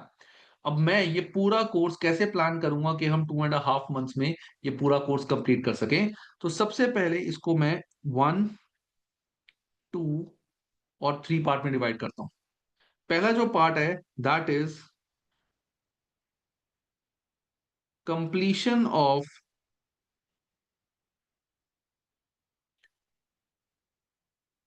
entire syllabus with some section C practice. पहला step है हमारा कंप्लीशन ऑफ एंटायर सिलेबस। अच्छा, 4 सितंबर एग्जाम डेट, शायद मेरी इशू रह गया हुआ। 4 सितंबर, थैंक यू दीपक। मुझे एक्चुअली 4 लग रहा था, I don't know why I have written 5th। चलो मैं उसको एडिट कर लूंगा। इसके बाद नेक्स्ट आता है हमारा completion of full revision along with lot of section C questions practice. Then आता है हमारा completion of mocks and past year papers. तो ये हमारे 3 स्टेप आते हैं। पहला जो हमारा है completion of entire syllabus that is 15 अगस्त 2025। 15 अगस्त तक हमारा पूरा सिलेबस चलेगा। कैसे चलेगा वो मैं अभी आगे बताऊंगा। 15 अगस्त तक हमारा सिलेबस चलेगा और 15 अगस्त तक हम पूरा सिलेबस अपना कंप्लीट कर लेंगे along with section C questions practice. उसके बाद हमारा ये डेट आएगी 24 टू 25 ऑफ अगस्त, जहां पे हम अपना पूरा सिलेबस अच्छे से रिवाइज कर लेंगे। कैसे रिवाइज करेंगे, क्या क्या मिलेगा, सब कुछ बताऊंगा। And lot of section C questions हमारी प्रैक्टिस। इसके बाद हम चलते हैं 30 अगस्त तक, जहां पे हम अपने आप पूरे मॉक्स की प्रैक्टिस कर लेंगे, सारे पास पेपर प्रैक्टिस कर लेंगे। एंड उसके बाद जो 4 से 5 दिन रह जाएंगे उनमें मैं I will give you some tips and tricks for student, जिसकी वजह से तुम्हारे एग्जाम में तुम देखना तुम्हारी 10 to 20% परफॉर्मेंस बढ़ जाएगी एग्जाम में, और तुम्हारे मार्क्स 10 to 20% तो मिनिमम बढ़ेंगे। ये पास्ट ट्राइड एंड टेस्टेड है मेरा, and lot of students are benefit from it. कि जो स्टूडेंट्स बेचारे 40-45 वाले थे, they have scored 60 marks just because of this tips and trick जो मैं तुम्हारे को भी आगे बताने वाला। सो अब क्लासेस मेरी कैसे कंडक्ट होंगी। जैसे आज है हमारा 21 जून, 21 जून। तो आज मैं तुम सबको वीकली टारगेट्स दूंगा। आई will give you weekly targets जो टिल 28 जून तक तुम सबको कंप्लीट करने हैं। वीकली टारगेट तुम सबको दिए जाएंगे। मैं अभी बताऊंगा इस सेक्शन के बाद के अगले वीक के टारगेट्स क्या है। उसके लिए you will be provided with detailed explained PPP videos. मैंने बीपीपी के पूरे सिलेबस की बुक की एग्जाम किट की वीडियोस बनाई हुई हैं। तो जो भी टारगेट्स होगा उन टारगेट्स की मैं I will provide recordings to all the students. इन सब की मैं वीडियोस यानी रिकॉर्डिंग्स दूंगा। अब इससे एक फायदा क्या है, जो जॉब कर रहे हैं, जो पूरा टाइम स्टडी कर रहे हैं, जो कॉलेज जा रहे हैं, किसी को ये टेंशन नहीं है कि इस टाइम पे लाइव क्लास होगी तो हम क्या करें। देर आर सम स्टूडेंट जो ऑलरेडी मेरा सब्जेक्ट जून से पढ़ रहे हैं। अगर तुम चाहो तो कमेंट सेक्शन में लिख सकते हो, तुम्हें पता चल जाएगा, या फिर तुम पुराने स्टूडेंट से मेरे बात कर सकते हो। They are very happy with these classes क्योंकि दे हैव टाइम, वो अपने अकॉर्डिंग ये क्लासेस देख सकते हैं। कोई टॉपिक पे पॉज करके उस टॉपिक को अच्छे से पढ़ सकते हैं, फॉर्मुलेस लर्न कर सकते हैं। तो ऐसी detailed BPP videos you will get, and these are not on YouTube. YouTube से 3 to 4 टाइम्स बेटर ये वीडियोस हैं क्योंकि इन डिटेल है। सारे क्वेश्चंस मैंने यहाँ पे अच्छे से एक्सप्लेन करके सॉल्व करवाया हुआ है। ये सारी वीडियो सबको मिलेगी। इसके साथ इससे रिलेटेड जो एग्जाम किट वीडियोस हैं, वो एग्जाम किट वीडियोस भी सबको मिलेंगी। और अगर किसी एफए की वीडियो की रिक्वायरमेंट है, जो मैंने सिलेबस में बताया हुआ है, वो एफए वीडियोस भी मिलेंगे।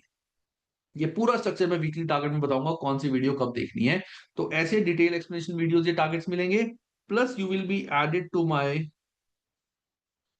व्हाट्सएप ग्रुप, जहां पे जो भी डाउट्स पढ़ते हुए आएंगे वो मैं सारे डाउट तुम्हारे सॉल्व करूंगा। So you will be added to my WhatsApp group. सारे डाउट्स में व्हाट्सएप ग्रुप में तुम सबके सॉल्व करने वाला हूं।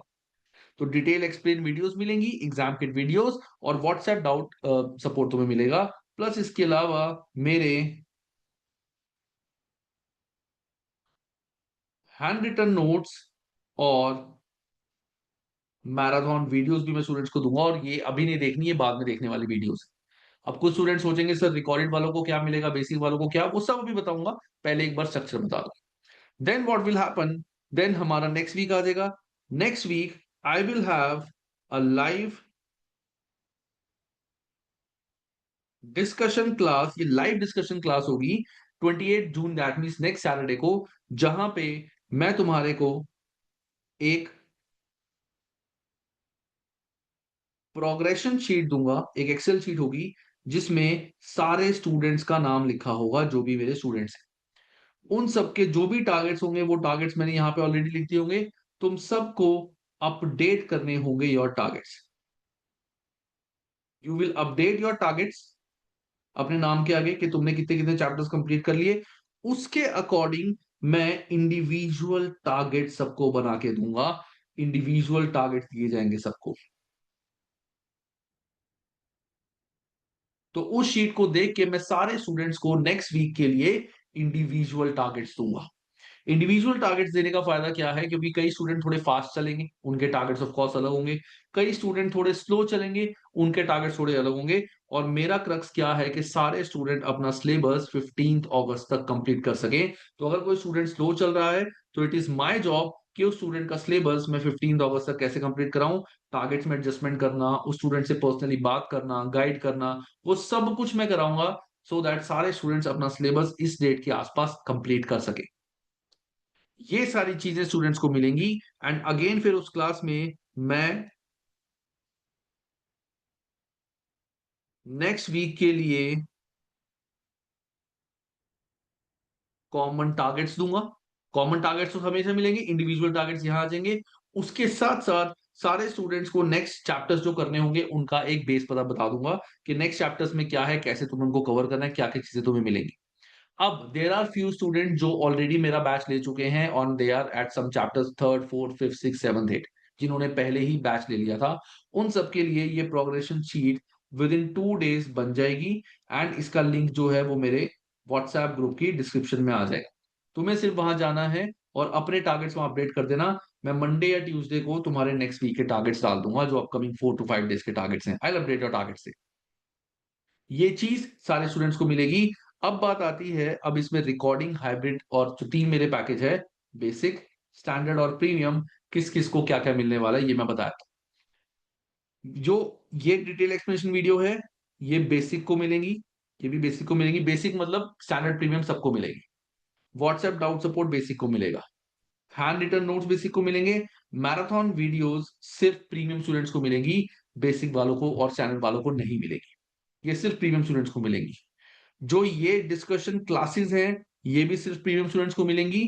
और ये जो इंडिविजुअल असेसमेंट है, ये भी सिर्फ प्रीमियम स्टूडेंट्स के लिए होगा। अब बेसिक वाले स्टूडेंट्स बोलेंगे कि सर हमारे फिर टारगेट्स आप कैसे दोगे। उन सबके लिए मैं एक कंबाइंड टारगेट्स दूंगा, एक पूरी शीट में बना के दूंगा, जिसमें वीकली टारगेट्स लिखे होंगे टिल एग्जाम, कि हर वीक में कितने चैप्टर्स कंप्लीट करने हैं। एंड तुम्हें इन सारे टारगेट्स को फुलफिल करना पड़ेगा, उस शीट को फॉलो करना पड़ेगा। ये पूरे 4 सितंबर तक के टारगेट्स में दूंगा। ठीक है। जो क्वेरीज मेरे पास आ रही है वो क्वेरीज में भी बताऊंगा। तो ये चीज सबको मिलेंगी। इसके बाद हमारा फिर ऐसी नेक्स्ट सेशन क्या ही होगा, फिर हमारी नेक्स्ट लाइव डिस्कशन क्लास। इस तरह से हमारी लाइव डिस्कशन क्लास चलेंगी टिल दिस डेट। यहां तक हमारा सिलेबस कंप्लीट होगा। सिलेबस कंप्लीट होने के बाद जो हमारा ये फेज है, इस फेज में सबको रिवीजन में करने को बोलूंगा। रिवीजन में जो भी student section C question solve करेंगे, वो मैं एनालाइज करूंगा। वो मेरे को ग्रुप में क्वेश्चन भेजेंगे, मैं वो सॉल्व करूंगा। बेसिक और स्टैंडर्ड वालों के मैं हर टॉपिक के 2-2 क्वेश्चन सॉल्व करूंगा। प्रीमियम वालों के उनके अनलिमिटेड क्वेश्चन मैं सॉल्व करूंगा। बेसिक और स्टैंडर्ड स्टूडेंट्स के 2-2 सेक्शन सी के क्वेश्चन मैं इंटरप्रेट करूंगा। अपना पूरा सजेशन बताऊंगा कहाँ क्या क्या कमी है, कैसे कैसे इस पे वर्क करना है। और प्रीमियम वाले स्टूडेंट्स के लिए वो जितने मर्जी क्वेश्चन मुझे भेज सकते हैं। सरप्रीत अभी मैं प्राइसिंग वाला सारी बताऊंगा, कोई भी डाउट नहीं रहेगा, डोंट वरी, सारे डाउट में सॉल्व करूंगा। देन यहाँ पे हमारा सिलेबस कंप्लीट होगा, सेक्शन सी के क्वेश्चंस कवर हो जाएंगे। देन यहाँ पे मैं दूंगा मॉक्स। अब मॉक्स जो बेसिक वाले हैं उनको कोई मॉक मैं इवेलुएट नहीं करूंगा, मॉक्स वो खुद प्रैक्टिस करेंगे। मॉक्स तुम्हारे पास होंगे, बता दूंगा कहां से मॉक करना है, वो तुम्हें खुद इवेलुएट करना है। स्टैंडर्ड वालों का एक मॉक में इवेलुएट करूंगा, और प्रीमियम वालों के मैं 2 से 3 मॉक इवेलुएट करूंगा और बताऊंगा कहां कहां पे क्या क्या कमी है, कैसे कैसे उस पर वर्क करना है। तो यहाँ पे हमारी मॉक प्रैक्टिस होगी। मॉक प्रैक्टिस के बाद यहाँ पे हमारा मॉक कंप्लीट हो गई, सारी रिवीजन होगी। इधर मैं कुछ टिप्स एंड ट्रिक्स दूंगा जो मैं इस टाइम पे बताऊंगा, जिसको करने के बाद सबका एग्जाम जो है वो बेस्ट रिजल्ट के साथ एग्जाम होगा। तो ये सारा है मेरा पूरा टाइमलाइन ऑफ द कोर्स, जिसमें क्या क्या चीजें तुम सबको मिलेंगी। इसके साथ साथ मेरी मैराथन वीडियोस होंगी। पास्ट ईयर के जो क्वेश्चन पेपर सेक्शन सी वाले हैं वो सारे स्टूडेंट्स को मिलेंगे, बेसिक वालों को भी मिलेंगे। जो प्री मॉक होगा वो मैं सिर्फ प्रीमियम वाले स्टूडेंट्स के साथ डिस्कस करूंगा। तो इस तरह से हमारा पूरा कोर्स का स्ट्रक्चर चलेगा। तो जो भी स्टूडेंट, चाहे वो जॉब कर रहे हैं, चाहे वो स्टडी कर रहे हैं फुल टाइम, चाहे वो इवनिंग कॉलेज में है, चाहे किसी और कंट्री में है, किसी को दिक्कत नहीं आने वाली, क्योंकि you can do watch the video accordingly. अब जो स्टूडेंट जॉब कर रहे हैं वो ये चीजें कैसे मैनेज कर सकते हैं, कि अगर किसी की 9 to 6 या 9 to 5 की जॉब है, तो पढ़ाई कैसे करना है, मैनेज कैसे करना है। So what you can do is, एक दिन you can watch my video, 2 to 3 hours लगा के वीडियो वॉच करके चैप्टर कंप्लीट कर लो। उसके बाद next day you can do take 2 to 3 hours and you can practise those question. Then again 2 to 3 hours next videos में लगा दो, ज्यादा वीडियोस देख लो। देन अगले दिन ज्यादा क्वेश्चंस, ऐसे प्रैक्टिस कर सकते हैं एंड हो जाता है। घबराने की बात नहीं है। Lot of students are there जो ऑलरेडी जॉब कर रहे थे, मेरे पुराने बैच में हैं, and they have completed their paper with very good marks. बहुत सारे स्टूडेंट ऐसे हैं। अब बात आती है मेरे प्राइसेस के पैकेज के बारे में, उसके बाद में सारे जो रिमेनिंग डाउट्स है वो मैं लूंगा। अब प्राइसिंग जो है मेरे पैकेज की, पहला जो मैंने बताया था बेसिक पैकेज, बेसिक पैकेज का प्राइस है 4499। इसमें you will get recorded lectures, exam kit videos, class notes, basically जो मेरे हैंड रिटन नोट्स हैं वो नोट्स मिलेंगे पूरे कोर्स के, स्टडी प्लानर पूरे इंटायर कोर्स का मिलेगा, व्हाट्सएप डाउट सपोर्ट मिलेगा, और मैंने अपना चैट जीपीटी भी बनाया हुआ है एसीसीए विद अंशुल, जहां पे सारे doubts you can ask with chat GPT, इसका एक्सेस भी मिलेगा। मेरे व्हाट्सएप ग्रुप के डिस्क्रिप्शन में चैट जीपीटी है, जहां पे you can ask your doubt. अब एक चीज मैं स्टूडेंट्स को भी बता देता हूँ guys, that is for your good, how to ask doubt। ये चीज सबको बतानी जरूरी है, क्योंकि एग्जाम में बहुत सारे बच्चे मुझे कंप्लेन करते हैं कि सर हम आप थे नहीं तो हम क्वेश्चन सॉल्व ही नहीं कर पाए। तो डाउट सॉल्व करने का तरीका क्या होता है, देखो तुम्हारे पास बुक है, तुम्हारे पास मेरी वीडियो है, तुम्हारे पास मेरे नोट्स हैं, तुम्हारे पास हर क्वेश्चन का सॉल्यूशन है, क्योंकि बीपीपी बुक में सॉल्यूशन दिया हुआ है, एसीसी स्टडी हब में भी सॉल्यूशन होता है। तो जब भी किसी स्टूडेंट को किसी भी क्वेश्चन में डाउट है, टॉपिक में डाउट है, तो मैं बैठा हूं कि सर टॉपिक समझ नहीं आया, वो मैं कराऊंगा। लेकिन अगर किसी भी क्वेश्चन में डाउट आता है, तो पहले बुक से रेफर करो, वीडियोस से रेफर करो, नोट से रेफर करो, फॉर्मुले से रेफर करो, एंड क्वेश्चन के सॉल्यूशन से पढ़ो। Try to solve your doubts by yourself. एक बार सारे डाउट्स पहले खुद सॉल्व करो अपने अकॉर्डिंग, कि ये डाउट आया क्यों है, इसमें कौन से टॉपिक से है, मैं वो टॉपिक खुद पढ़ता हूं या पढ़ती हूं। इसके बाद नेक्स्ट जो मेरा चैट जीपीटी है उसको यूज करो, अगर you have your own chat GPT Gemini, वहां जाके ये डाउट सॉल्व करो। अब तो इतने ऑप्शन हमारे पास आ गए, वहां पे ये डाउट सॉल्व करो। उसके बाद भी समझ नहीं आता, then you can ask me in WhatsApp group कि तुम्हारा जो डाउट है, and it's my job to solve your doubt at the earliest. मतलब ऑन द स्पॉट नहीं आएगा, थोड़ा सा ऊपर नीचे हो जाएगा। अब यहां पे मैं ये चीज सबको क्यों बोल रहा हूं, अपना बर्डन कम करने के लिए बिल्कुल नहीं। क्यों, मेरे पास जो डाउट्स आएंगे मैं सॉल्व करूंगा। अभी भी एफआर के बच्चे हैं, मुझसे डाउट पूछते हैं, थोड़े बहुत रह जाते हैं क्योंकि बच्चे आपस में डिस्कशन करते हैं, तो मैं देख नहीं पाता कौन से डाउट अभी रह गए। ठीक है। अब बात यह है कि जो स्टूडेंट सीधा व्हाट्सएप ग्रुप में एक क्वेश्चन पढ़ रहा है, जैसे तुमने क्वेश्चन पढ़ा, क्वेश्चन पढ़ के तुम्हें आंसर समझ नहीं आया, सीधा अंशु सर को बता दो, मैं तो बता दूंगा। बट तुम्हें वो क्वेश्चन, आज तुम्हारी क्वेरी है, आज से 10 दिन बाद भी सेम क्वेरी रहेगी, बिकॉज तुमने अपना दिमाग उस क्वेश्चन में लगाया नहीं। एक बार जरा सा लगाया, नहीं समझ आया, मेरे से पूछ लिया। तो होगा ये कि तुम सब अगर ये डाउट एक बार खुद बुक से, वीडियो से, नोट से पढ़ लोगे, तो तुम्हारी ये रिवीजन इन चीजों की इतनी ज्यादा हो जाएगी कि एग्जाम टाइम में जब तुम्हारे पास क्वेरी आएगी, तो तुम इस चीज में नहीं घबराओगे, जो बहुत सारे बच्चों को होता है कि जैसे ही कोई क्वेश्चन समझ नहीं आया, यार उस को भेज देता, अभी क्वेरी पता चलता थी, क्या करूं, इसको तो समझ ही नहीं आ रहा। पहले ही तुमने अपने आप को रोक दिया, क्योंकि तुम क्वेरी मुझसे पूछ लेते थे।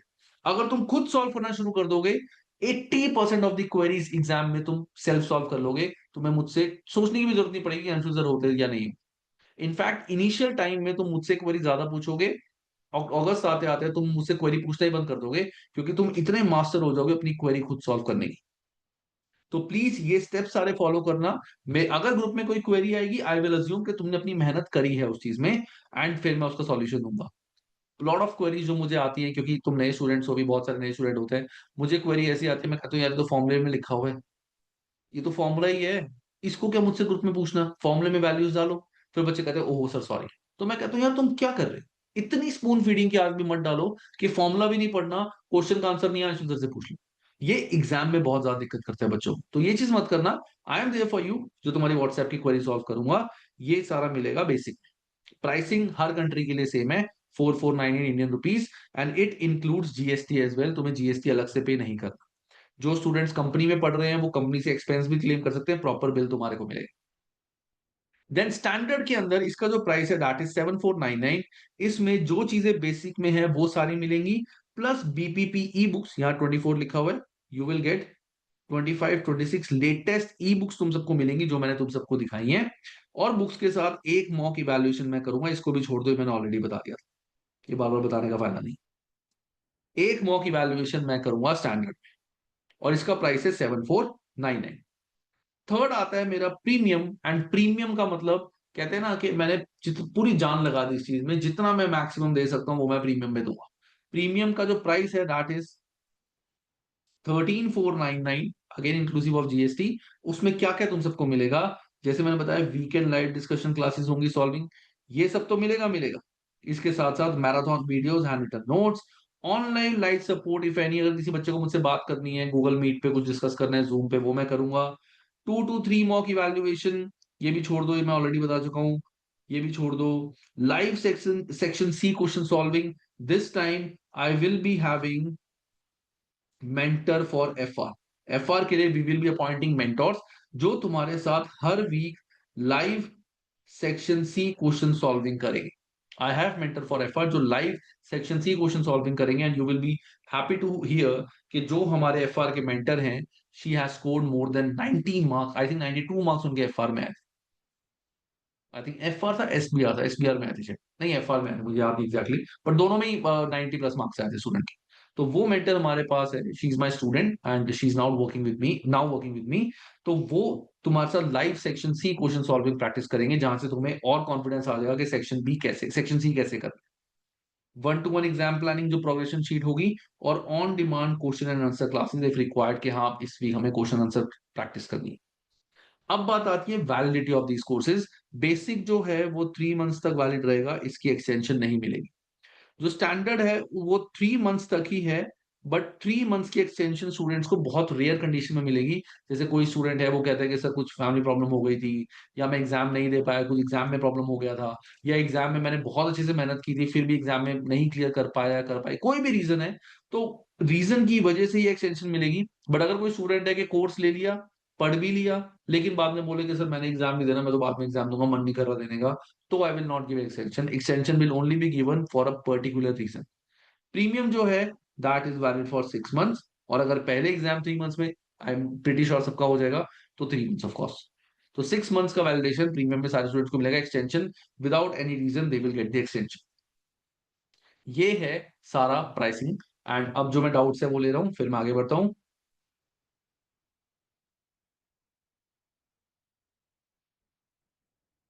Sir, in the main BPP textbook and practice kit combined with ACC study of practice question sufficient? Yes, sufficient. BPP exam kit, study text, ACC study hub, that's it. और कुछ करने की जरूरत नहीं है। Sir, one suggestion: if you can give option download the lectures in the app. I have to travel 4 hours daily. It will be helpful. दीपक एक बात मैं बताता हूँ, सी में you can see the pricing, and अगर मैं बात करूँ इस प्राइसिंग में 18% तो जीएसटी चला जाता है। इन दोनों की अगर मैं बात करूं 18% तो जीएसटी चला जाता है। उसके बाद बुक्स की कॉस्ट होती है जो हमें बीबीबी को देनी पड़ती है। तो टेक्निकली ना हमारे पास ज्यादा पैसे नहीं बचते हैं। तो मेरे को ऐसा नहीं है कि बहुत ज्यादा रेवेन्यू आ रहा है, क्योंकि मैं रेवेन्यू पे काम नहीं कर रहा हूँ। मेरा नहीं है काम कि मैं तुम सबसे 25-30 हजार रुपये फीस लूं और तुम्हें बिल्कुल ed tech quality, perfect quality दूं। जितना मेरी फीस स्ट्रक्चर है उस फीस स्ट्रक्चर में मैक्सिमम जो मैं दे सकता हूँ वो मैं दे रहा हूँ। जो डाउनलोडिंग वाला ऐप है, it is very very costly in the app, वो बहुत कॉस्टली हो जाता है, एंड मैं अभी इतना अफोर्ड नहीं कर सकता, टू बी वेरी फ्रैंक। वो इतना कॉस्टली हो जाएगा कि मैं अगर 500 बच्चों को पढ़ाऊंगा तब जाके शायद मैं अपना क्वार्टरली उसकी कॉस्ट पूरी कर सकूं। It is damn costly. तो वो चीज मैं नहीं कर सकता अभी। तो इसके लिए मैं यही कहूंगा कि तुम मेरी वीडियो ओपन कर लो, बफर होने दो, फिर बाद में देख लो, या फिर घर पे वीडियो देख लो जब तुम ट्रैवल कर रहे हो। ट्रैवल के टाइम पे तुम प्रैक्टिस कर लो क्वेश्चंस की, रिवीजन कर लो क्वेश्चन की, वीडियो घर पे देख लो। That what I can do.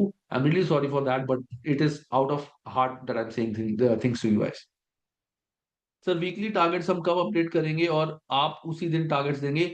Weekly targets मैं हर फ्राइडे को दूंगा, एंड सैटरडे को फिर डिस्कशन क्लास हम करेंगे। एंड तुम सैटरडे से पहले पहले टारगेट्स क्लास से पहले अपडेट कर दोगे। मैं क्लास में वो सारे देखूंगा अपडेट, एंड देन संडे तक नेक्स्ट वीक के टारगेट्स आ जाएंगे। Sir please guide us how to use YouTube videos while travelling for working people. You देखो, अगर तो तुम यूट्यूब से पढ़ रहे हो तो बस यूट्यूब से, जैसे मैंने अभी स्ट्रक्चर बताया पढ़ने का, वैसे यूट्यूब से फॉलो कर लो, वहां तो डाउनलोड भी हो जाता है यूट्यूब वीडियोस। बट वो थोड़ी पुरानी है, कापलान से है, थोड़ी लेंथी वीडियोस है। Sir I bought standard plan, can I change to premium? Yes Abhinav, कोई इशू नहीं है। तुमने मोसिन से लिया होगा, मोसिन से कांटेक्ट कर लेना। वो जो भी एडिशनल प्राइसिंग है वो लेके ही will shift to premium. Sir what is the price of basic standard premium? ये मैंने ऑलरेडी बता दिया है, प्राइसेस पाकिस्तान से बिल्कुल सेम है। I think only exchange rate difference, ये एक्सचेंज रेट का डिफरेंस है, प्राइसिंग यही आईएनआर में देंगे। This is INR pricing. किसी भी कंट्री में तुम हो, उस कंट्रीज के एक्सचेंज रेट से you can check. After watching your recorded lecture we need to watch your exam kit video firstly और सॉल्व बाय ओन। ये मैंने अभी, जब मैं इस वीक के टारगेट्स दूंगा तो मैं बताऊंगा। बट पहले तुम्हें क्वेश्चन खुद सॉल्व करने हैं हमेशा, मेरी वीडियो नहीं देखनी। सो दैट तुम्हें समझ आया कि चैप्टर के साथ क्या तुम क्वेश्चन सॉल्व कर पा रहे हो। उसके बाद मेरी वीडियो देखनी है to see how I am solving the question. Can be use calculator in exam? Yes, में कैलकुलेटर अलाउड होगा। पेपर पेन कई सेंटर्स में अलाउड होता है, कई सेंटर में नहीं अलाउ होता, लेकिन कैलकुलेटर हर जगह पे अलाउ होगा। नॉर्मल कैलकुलेटर सबने परचेज करना है, साइंटिफिक कैलकुलेटर नहीं परचेज करना। ठीक है, तो मैं सबको दिखाता हूँ विच कैलकुलेटर आई एम यूजिंग। ये देखो, this is the calculator which I am using.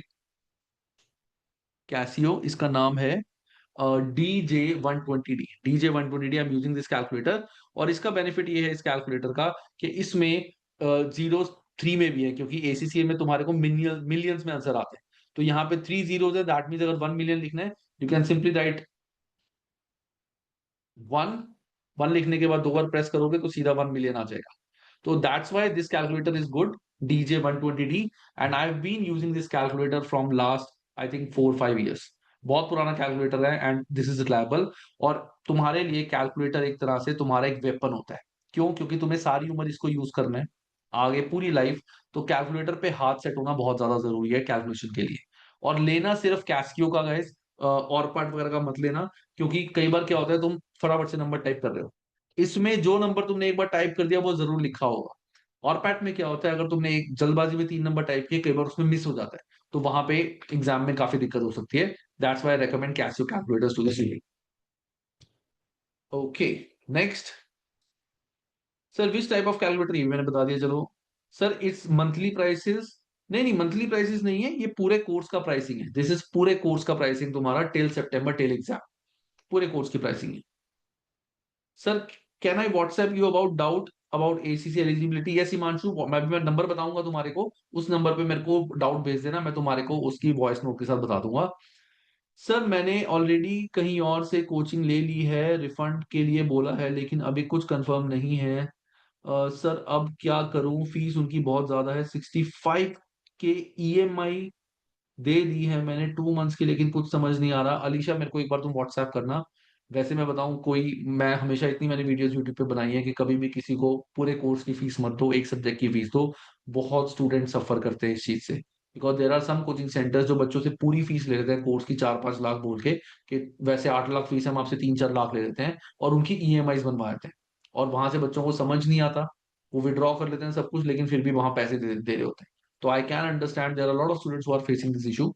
तो मैं अभी नंबर दूंगा, मेरे को उस पर व्हाट्सएप करना। Let's see if you can get something, because कुछ बच्चों को मैंने ऐसे हेल्प कराई है कि किसी इनिशियल तरीकों से, इनडायरेक्ट तरीकों से मैंने बच्चों की हेल्प कराई है, जिससे उनको फायदा हुआ। अब जैसे यहाँ पे यू कैन सी, मैं हमेशा एक सब्जेक्ट की फीस लेता हूँ। मैं किसी को नहीं बोलता कि 3 सब्जेक्ट लो, आधा डिस्काउंट, या पूरा कोर्स ले लो, मैं हाफ फीस कर दूंगा। एक सब्जेक्ट पढ़ो, अच्छा लगे तो नेक्स्ट सब्जेक्ट में आओ। Sir, tips that you said you will be giving 4 days before exam that helps increasing the score. Is it for all basic standard? Yes. You all will be added to वो जो live class होगी. अच्छा, एक चीज मैं और बताता हूँ गाइस. देखो, जो ये डिस्कशन क्लासेस मेरी होंगी, इन डिस्कशन क्लास में अगर कुछ भी ऐसी चीज है जो इंपॉर्टेंट डिस्कस मैं करूंगा, कोई इंपॉर्टेंट चीज है, कोई नई चीज पता चली है, कुछ भी ऐसी चीज है, तो उसकी रिकॉर्डिंग भी बेसिक और स्टैंडर्ड वालों को मैं दूंगा. ऐसा नहीं है कि बेसिक स्टैंडर्ड वालों को बस recording they the, that's it. इस डेट पे जब मैं टिप्स एंड ट्रिक्स बताऊंगा तो जितने भी बेसिक स्टैंडर्ड प्रीमियम सबको क्लास में ऐड करूंगा. बाकी सारी चीजें उनको नहीं मिलेगी, लेकिन ऐसा नहीं है they will be left out, don't worry. Sir, also while taking exam online can be use paper pen calculator. Gaurav, मैं ऑलरेडी बता चुका हूँ, कई सेंटर्स पेपर पेन अलाउ करते हैं, कई सेंटर्स नहीं करते. कैलकुलेटर सारे अलाउ करते हैं. Sir, I am facing problem in consolidation, please give me some tips. Lakshya, ये स्पेसिफिक टॉपिक डाउट है, ये जब तुम पढ़ोगे मैं तब बताऊंगा, तुम मेरे से व्हाट्सएप करना. Sir, calculator name and model please, मैं ऑलरेडी बता चुका हूँ. It is, I right on the screen, it is Casio DJ 120D. Casio DJ 120D, ये कैलकुलेटर मैं यूज कर रहा हूँ. ठीक है, मैं कोई बात नहीं, कैसियो का calculator, I trust Casio. Is paper pen allowed in remote exam? Nitika, मैं वही बता रहा हूँ, इट डिपेंड्स अपॉन तुम्हारा इन्विजिलेटर या प्रॉक्टर. कई बार प्रॉक्टर अलाउ करते हैं, कई बार नहीं अलाउ करते हैं. चलो, अब गाइज ये था हमारा. आई आई होप कि तुम सबके मैंने डाउट सॉल्व कर दिए हों. क्लासेस मैंने बता दी, जनरल क्वेरीज तुम्हारी ले ली हैं.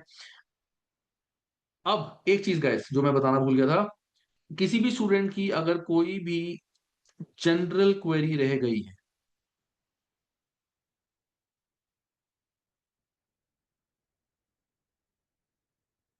कोई भी जनरल क्वेरी रह गई है, they can WhatsApp me on +91 98 780 47340. जिस भी स्टूडेंट की जनरल क्वेरी रह गई है, वो इस नंबर पे मुझे व्हाट्सएप कर सकते हैं. व्हाट्सएप कॉल मत करना, व्हाट्सएप मैसेज कर देना, क्योंकि मुझे दिन के 200 से 300 कॉल्स आते हैं, ऑनेस्टली बताऊं, या मैसेज आते हैं. अभी भी मैं तुम्हें अगर दिखाऊं, मेरे को मैंने बहुत सारी कॉल्स, एक सेकंड रुको, मैं तुम्हें दिखा दूं. ये तो क्लास के बीच में मेरे को कितनी सारी कॉल्स, अभी 4 5 6 कॉल्स आई हुई हैं विद इन नेक्स्ट अभी 15 मिनट्स. और ये तो कॉल से जो नॉर्मल कॉल आई है, व्हाट्सएप कॉल दिखाऊंगा तो अलग है, मैसेज दिखाऊंगा तो तुम देखो मेरे लेफ्ट साइड में मैसेज है, सारे 999+ है. मैं बहुत कोशिश करता हूँ सारे मैसेज करने की, लेकिन बहुत सारे मैसेज मेरे को आते हैं. तो मैं तभी तो मैंने तुम सबके लिए अलग से ग्रुप्स बनाए हैं, कि तुम सबके, जब ग्रुप्स में तुम होगे तो मेरी रिस्पॉन्सिबिलिटी बनती है कि तुम सबके डाउट सबसे पहले सॉल्व. तो ग्रुप में मुझसे तुम डाउट पूछना. अभी जो इंडिविजुअल डाउट है व्हाट्सएप कर देना, I try to solve that doubt. Plus me and Prashant are going live tomorrow on my YouTube channel, जहां पे सारी जनरल क्वेरीज हम दोनों मिलकर सॉल्व करेंगे. तो जनरल क्वेरीज के लिए you can WhatsApp me 9878047340. Plus if you want to directly join my batch, तो उसके लिए you can contact my admin, his name is Mohsin. Mohsin ने अभी कमेंट सेक्शन में भी अपना नंबर दिया है, दैट इज +91 976048559987. ये दो नंबर तुम्हारे पास हैं. If you directly want to join classes, तो तुम सीधा सीधा मोहसिन को व्हाट्सएप कर दो कि Mohsin, I want to take classes, he is also doing ACC and he will help you. मेरे मेजरली जो मेरे साथ जुड़े हुए हैं ऑल आर एसीसी स्टूडेंट्स. ठीक है, तो मोहसिन तुम्हारी को बैच में ज्वाइन करा देगा, he will let you know everything. And if you have any general query you can ask me. Batch के रिगार्डिंग और कोई क्वेरी रह जाती है, you can talk to him and directly he will make you join the batch. Okay. Sir, what about section A and B questions, when do we practise them in provide timeline? वो मैंने महक बताया हुआ है, भी मैंने बताया था कि इस टारगेट्स में हम यहाँ पे हम सेक्शन ए और बी सारे प्रैक्टिस करेंगे. वो तो करनी है, वो तो हर चैप्टर के बाद होते हैं. Do we need calculator explicitly be use Excel in the exam? Satendra, exam में सेक्शन ए और बी में, सेक्शन ए और बी के लिए एक्सेल नहीं दिया जाता. It's not given for section A और बी. और सेक्शन सी में भी सिर्फ कंसोलिडेशन वगैरह में दिया जाता है. अगर तुम रेशियोज का क्वेश्चन करोगे वहां पे एक्सेल अलग से गिवन नहीं होता. एंड ऐसा नहीं होता कि हम क्वेश्चन को, जो हमारा एसीसी का एग्जाम चल रहा है, उसको मिनिमाइज करके एक्सेल ओपन कर दें. It is not at all allowed. Only एक ही विंडो ओपन होगी जहां पे एग्जाम चल रहा होगा, और कुछ नहीं कर सकते. तो ऐसा नहीं है कि हम एक्सेल यूज कर सकते हैं एग्जाम के अंदर. Sir, for ACC eligibility doubt should I message you on general? हाँ हाँ, उसके लिए तो मेरे से बात करोगे ना, फिर मुसीन तो क्लास के लिए है. ठीक है ना, एसीसी एलिजिबिलिटी तो मेरे से बात कर लेना, कोई दिक्कत नहीं. चलो गाइस, अब आता है हमारे पहले मैं सबको ये सिलेबस चेंजेस के बारे में बता देता हूँ, उसके बाद मैं टारगेट्स दूंगा जो हमारे अपकमिंग वीक के टारगेट्स हैं। ये बहुत इंपॉर्टेंट चीज है गाइस, ध्यान से सुनना। इसके लिए मैंने एक YouTube वीडियो रिसेंटली बनाई है, वो I want all of you to watch that video. YouTube में मेरी जाना लेटेस्ट वीडियो है वो, एक बार वो वीडियो जरूर देखना, क्योंकि अब तुमने FR के बारे में जान लिया है, तो तुम्हें वो वीडियो जरूर देखनी है, सबको देखनी है वो वीडियो। एफ आर के सिलेबस में हमारा एक होता है स्टेटमेंट ऑफ फाइनेंशियल पोजीशन, एक होता है statement of profit and loss. जो अब चेंज आया है from IAS 1 to IFRS 18, it is just a change of format. सिर्फ फॉर्मेट में चेंज आया है, इन्होंने एक दो लाइन आइटम एक्स्ट्रा कर दिए हैं, लेकिन किसी कैलकुलेशन में किसी चीज में कोई भी चेंज नहीं, जस्ट एक लाइन आइटम में चेंज आया है। तो जो अगर मैं बात करता हूं हमारा कंसोलिडेशन, कंसोलिडेशन में जब तुम कंसोलिडेशन पढ़ोगे, तुम्हें दोनों पेरेंट सब्सिडियरी की बुक्स गिवन होंगी, वो अब न्यू फॉर्मेट के अकॉर्डिंग गिवन होगी, तो तुम्हें सिर्फ बुक्स मर्ज करनी है। और वहां पे जो ट्रीटमेंट है, ट्रीटमेंट किसी का कोई चेंज नहीं होगा। जो कॉस्ट ऑफ सेल्स में जाता था वो कॉस्ट ऑफ सेल्स में ही जाएगा। जो डेप्रिसिएशन हमारी मशीन की डेप्रिसिएशन होती है, जो मशीन प्रोडक्ट बनने में यूज होती है, वो कॉस्ट ऑफ सेल्स में जाएगी। और जो डेप्रिसिएशन हमारी किसी बिल्डिंग या किसी और चीज में लगती है, वो ऑपरेटिंग एक्सपेंस में चली जाएगी। वो धीरे धीरे तुम्हें पता चल जाएगा, it is nothing big, nothing, it's very small, even 0.1%। तो कंसोलिडेशन की जो मेरी पुरानी वीडियोस हैं, videos will remain the same, मैं वीडियोस में चेंज नहीं करूंगा। हाँ, जो मैं नए क्वेश्चन सॉल्व करूंगा वो मैं न्यू फॉर्मेट के अकॉर्डिंग करूंगा। बट कोई ये मत सोचना कि सर जो आपकी वीडियो है उसमें और जो बुक है उसमें फॉर्मेट में फर्क है। थोड़ा सा फॉर्मेट में क्वेश्चंस में फर्क होगा, फिगर्स एग्जैक्टली सेम होंगी, सब कुछ एग्जैक्टली सेम होने वाला है। तो कंसोलिडेशन में कोई फर्क नहीं है। अब बात आता है हमारा सिंगल एंटिटी। अब सिंगल एंटिटी में भी सेम सिचुएशन है कि सिर्फ एक फॉर्मेट में चेंज है। ऐसा नहीं है कि इससे हमारा प्रॉफिट अलग आएगा, IFRS चेंज हो गया है, पूरा कैलकुलेशन का तरीका चेंज हो गया है, कुछ भी ऐसा नहीं है। It just a single format. कोई एडजस्टमेंट में चेंज नहीं आया कि ये एडजस्टमेंट का ट्रीटमेंट अलग होगा, सब कुछ एग्जैक्टली सेम है। तो सिंगल एंटिटी की भी सेम वीडियोस कैरी फॉरवर्ड चलेंगी जो पिछली वाली है। इसके भी मैं नए क्वेश्चन सॉल्व करूंगा with new format, so that नए फॉर्मेट में तुम सब क्वेश्चन करने सीख जाओ, क्योंकि सब कुछ सेम है, सारी adjustment, treatment, everything is same. It just के नए फॉर्मेट से हमें एक्सेल में बनाना है, वो मैं नई वीडियोस में तुम्हारे को दे दूंगा। बट चैप्टर में कोई डिफरेंस नहीं है। अब थर्ड चैप्टर में हमारा जो है, that is cash flow statement. Cash flow statement की कैलकुलेशन में थोड़ा सा चेंज है, क्योंकि पहले कैश फ्लो स्टेटमेंट अलग तरीके से स्टार्ट होता था, अब अलग तरीके से कैश फ्लो स्टेटमेंट स्टार्ट होगा। तो कैश फ्लो की मैं न्यू वीडियोस बनाऊंगा जो तुम सबको मिलेंगी। तो कैश फ्लो की जो पुरानी वीडियोस हैं, जो स्टूडेंट्स ऑलरेडी मेरी वीडियोस देख रहे हैं, तुम चाहो तो वहां से पढ़ सकते हो, बट जो मैंने ये वीडियो मेरी तुम देखोगे चेंज वाली यूट्यूब पे, you will get to know cash flow में क्या चेंज है, और उसके according you can practise new question by yourself. Otherwise जो नए स्टूडेंट्स हैं जो अभी से पढ़ना स्टार्ट कर रहे हैं, उनको मैं कैश फ्लो की नई वीडियोस दूंगा with new format and new calculation. तो कंसोलिडेशन और सिंगल एंटिटी की वीडियो सेम रहेगी। Guys, एक second, मेरा टैब जस्ट यूज।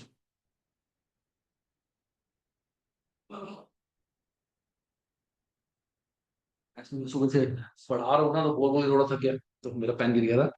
सो कंसोलिडेशन और सिंगल एंटिटीज की वीडियो सेम रहेंगी, उसमें कोई टेंशन किसी को लेने की जरूरत नहीं है। सबको लगेगा सर आपने तो पुराने फॉर्मेट से कराया हुआ है, कोई दिक्कत नहीं है। तुम्हारी जो बुक है उसमें नया सॉल्यूशन होगा, तुम अपना आंसर नए सॉल्यूशन से करो, फिगर सब कुछ सेम रहेंगी, सिर्फ एक दो हेडिंग्स नहीं बन जाएगी। वो तुम्हें इस वीडियो से पता चल जाएगा, यूट्यूब वाली वीडियो। इसकी मैं तुम्हारे को वीडियोस बना के दूंगा। That is about the syllabus change, की सिलेबस चेंज को कैसे तुम्हें यूज करना है। कोई बड़ा चेंज नहीं है, कोई भी बड़ा चेंज नहीं है। बच्चे बहुत घबरा रहे हैं। प्लस एक न्यूज में सबको दे रहा हूं, क्या, ACCA 24 जून को ACCA में कुछ बड़ा होने वाला है। 24 जून को ACCA में कुछ बड़ा होने वाला है। ACCA ने अपने यूट्यूब चैनल पे डाला है। क्या होने वाला है कुछ नहीं पता, कुछ नहीं पता अभी क्या होने वाला है। ठीक है, तो प्लीज 24 जून तक वेट करना। हो सकता है सिलेबस में कुछ सब्जेक्ट्स ऐड ऑन हो, सब्जेक्ट रिमूव हो। सिलेबस सब्जेक्ट वाला चेंज नहीं होगा, वो ऑलरेडी ACC ने बता दिया। हाँ, पूरे करिकुलम में क्या चेंज होने वाला है, कि कोई सब्जेक्ट डिलीट होगा, कोई कहाँ जाएगा, कुछ कैसे, वो चेंज होने वाला है। तो 24 जून को सारे एक्टिव रहना। मैं 24 से 25 जून को एक पूरी समराइज वे में I will give you that video on YouTube, plus उसका लिंक तुम सबके साथ शेयर भी करूंगा। अब वो स्टूडेंट जो ऑलरेडी मुझसे पढ़ते आ रहे हैं, जो ऑलरेडी मुझसे पढ़ते आ रहे हैं, उनको 2 दिन के अंदर ये शीट मैं बना दूंगा। ये शीट 2 दिन के अंदर मेरी अपडेट हो जाएगी। तुम सबके नाम यहाँ पे लिखे होंगे, जितने चैप्टर्स तुमने कर लिए वो यहाँ अपडेट कर देना। तुम सबके मैं इंडिविजुअल टारगेट्स यहाँ पे दे दूंगा। तो कोई स्टूडेंट जो पहले से पढ़ता आ रहा है, उनको ये टारगेट्स फॉलो नहीं करने होंगे, उनके लिए अलग टारगेट्स आएंगे जो मैं परसों तक तुम सबको दे दूंगा। Sir first week target Pankaj I am just giving. Sir receive BPP books 24-25 not the latest one, so it is okay. हाँ निशा, कोई दिक्कत नहीं है, कोई भी दिक्कत नहीं है, टेंशन ना लो, बिल्कुल। मैं तुम सबको जो नए फॉर्मेट है ना, नए फॉर्मेट में तुम सबके साथ शेयर कर दूंगा, बुक के पीडीएफ में शेयर कर दूंगा, प्रिंट आउट निकाल के या कहीं और से लिख के या कुछ भी करके स्क्रीनशॉट ले लेके मैं शेयर कर दूंगा। कुछ चेंज नहीं है, वो वैसे उस वीडियो से तो वैसे ही क्लियर हो जाएगा। Sir those new question and videos with the new format will be uploaded on we guide app. Yes Mohammed, वो वी गाइड पे ही जाएंगे सारे। Sir what is BSc in professional accounting, इसके बारे में अभी बात नहीं करेंगे। Sir can your old videos be still refer for September? बिल्कुल, बिल्कुल। एसीसीए के सिलेबस में पिछले 4 सालों में एफआर में कोई मेजर चेंज नहीं आया है।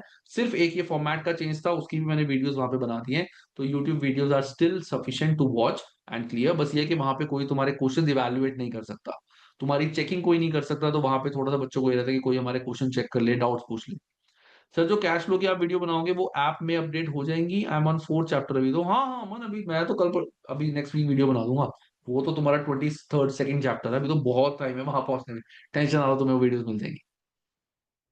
चलो, अब गए जाते हैं हमारे फर्स्ट वीक के टारगेट्स, जो कॉमन टारगेट सारे स्टूडेंट्स के लिए हैं। फटाफट से दे दो, सारे स्टूडेंट्स बेचारे वेट कर रहे हैं इस चीज के लिए। तो गाइस, सबसे पहले watch my F3 marathon videos. Watch my F3 marathon videos. ये तुम्हारी ऐप में F3 रिवीजन वीडियोस के नाम से फोल्डर होगा, तुम्हें ये देखना है। नो नोट्स रिक्वायर्ड, F3 के नोट्स की रिक्वायरमेंट तुम्हें नहीं है कि सर के F3 के नोट्स चाहिए, नहीं। और ये जो मैराथन वीडियोस है, this is available to basic, standard and premium, सबके लिए अवेलेबल है। ये एफए की वीडियोस, ये F3 एफए की वीडियोस है। ये तो जरूरी है एफआर करने के लिए, तो ये सबको मिलेंगी। इसके लिए कोई हाइब्रिड बैच लेने की जरूरत, प्रीमियम की जरूरत नहीं है, ये सबको मिलेगी। सबसे पहले सबने ये देखनी है, जिस स्टूडेंट ने एफए रिसेंटली कंप्लीट करा है उनको देखने की जरूरत नहीं है। नेक्स्ट उसके बाद सबको क्या करना है, complete chapter number 1 and chapter number 2। Complete chapter number 1 and chapter number 2। अब चैप्टर नंबर 1 और 2 में how you have to study, watch my video, read from book. पहले watch my video, then revise from book and solve all, solve illustrations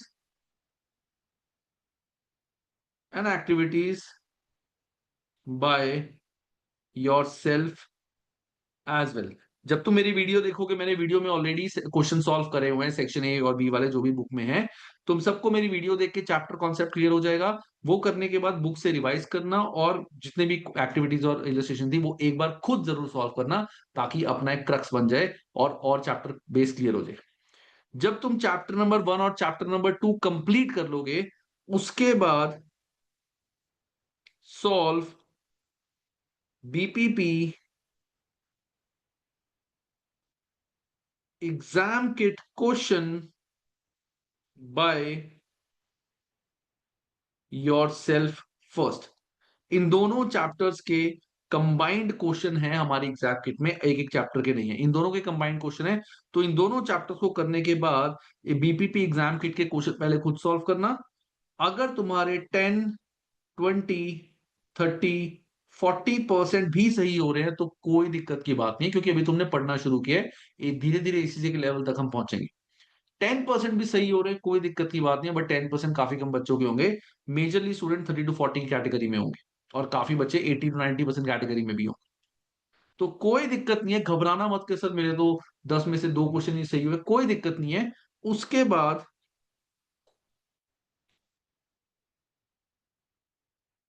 watch my exam kit video and analyse the way I solve question and find your mistake. फिर मेरी video देखना और देखना कि मैंने question कैसे solve किया हुआ है, और उसके बाद तुम्हें एनालाइज करना है अपनी मिस्टेक। यहाँ पे एक छोटी सी चीज, अब जैसे मेरी जो वीडियोस है वो 1 साल पुरानी है, तो एग्जाम किट जो तुम्हें मिल रही है वो लेटेस्ट मिल रही है। तो हो सकता है क्वेश्चन की थोड़ी सी नंबरिंग ऊपर नीचे हो सकता है तुम्हारे बुक में 1-2 क्वेश्चन डिलीट किए गए हो सकता है 1-2 क्वेश्चन नए आए। कोई दिक्कत की बात नहीं है, जैसे एक चैप्टर है, एक चैप्टर के टोटल 15 क्वेश्चन थे, हो सकता है तुम्हारी बुक में 14 हो सकता है 16 हो सकता है 17 हो। कोई दिक्कत नहीं है, जो भी नए क्वेश्चंस हो, तुमने ऑलरेडी इतने आप क्वेश्चंस कर लिए, नए क्वेश्चंस कोशिश करना मेरी वीडियो सेल्फ ट्राई करो। अगर डाउट आता है तो व्हाट्सएप पे यू कैन आस्क मी कि सर ये क्वेश्चन मुझे समझा दो कि इसका आंसर कैसे आया, मैं व्हाट्सएप ग्रुप में बता दूं।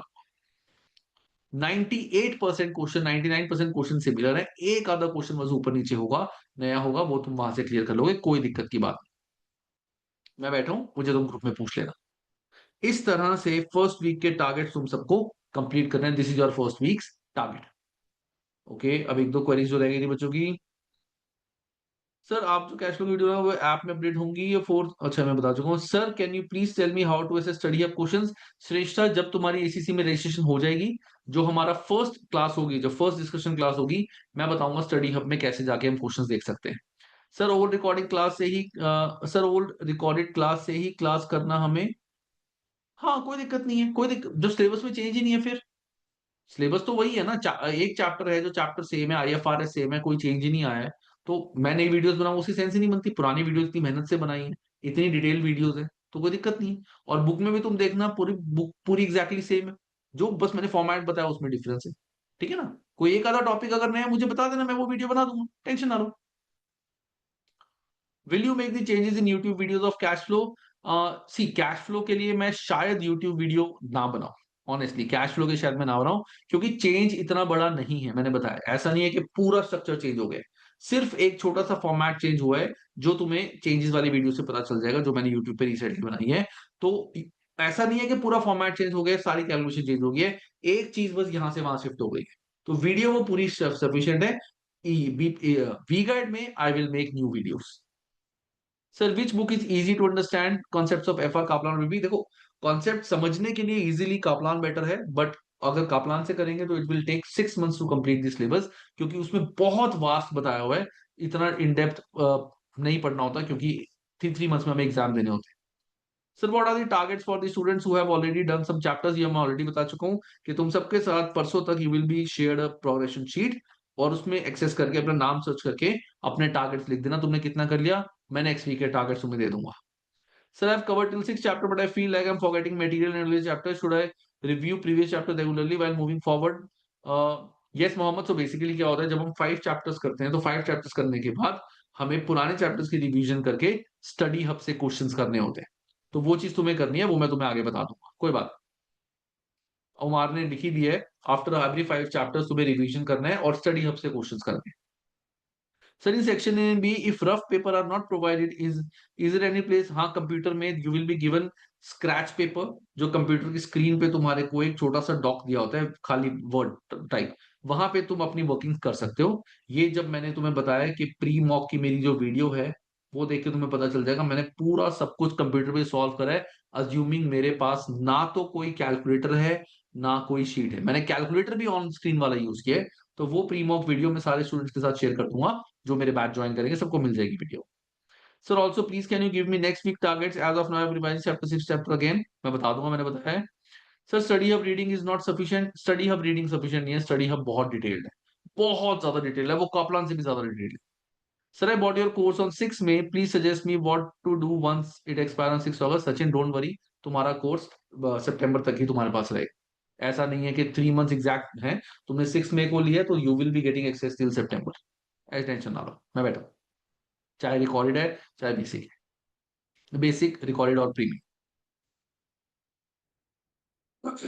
सो गाइस आई होप तुम सबकी जितनी भी एफआर के रिगार्डिंग क्वेरीज थी, I am able to solve your queries. ठीक है, और जितनी भी क्वेरीज आती है उसके लिए मैंने ऑलरेडी ये नंबर प्रोवाइड किया, you can ask your doubts here. And ये जो सब्जेक्ट है मैंने बताया, ये सब्जेक्ट पहला सब्जेक्ट है तो बहुत अच्छे से हमें इसको करना है। सबका टारगेट 90+ का होना चाहिए इस सब्जेक्ट को पढ़ते हुए। कोई स्टूडेंट ये नहीं सोचेगा या सोचेगी कि कोई बात नहीं 50% ही तो पासिंग है, तो 50% लाने कोई बड़ी बात नहीं है, हम थोड़े बहुत क्वेश्चंस भी छोड़ दें, एक आधे 2 चैप्टर छोड़ दें, कोई दिक्कत नहीं है। अगर ऐसा सोचोगे, तुम ये सोचो ये सब्जेक्ट हाथ से जाने वाला है। You have to give your 100% to score 50+ marks.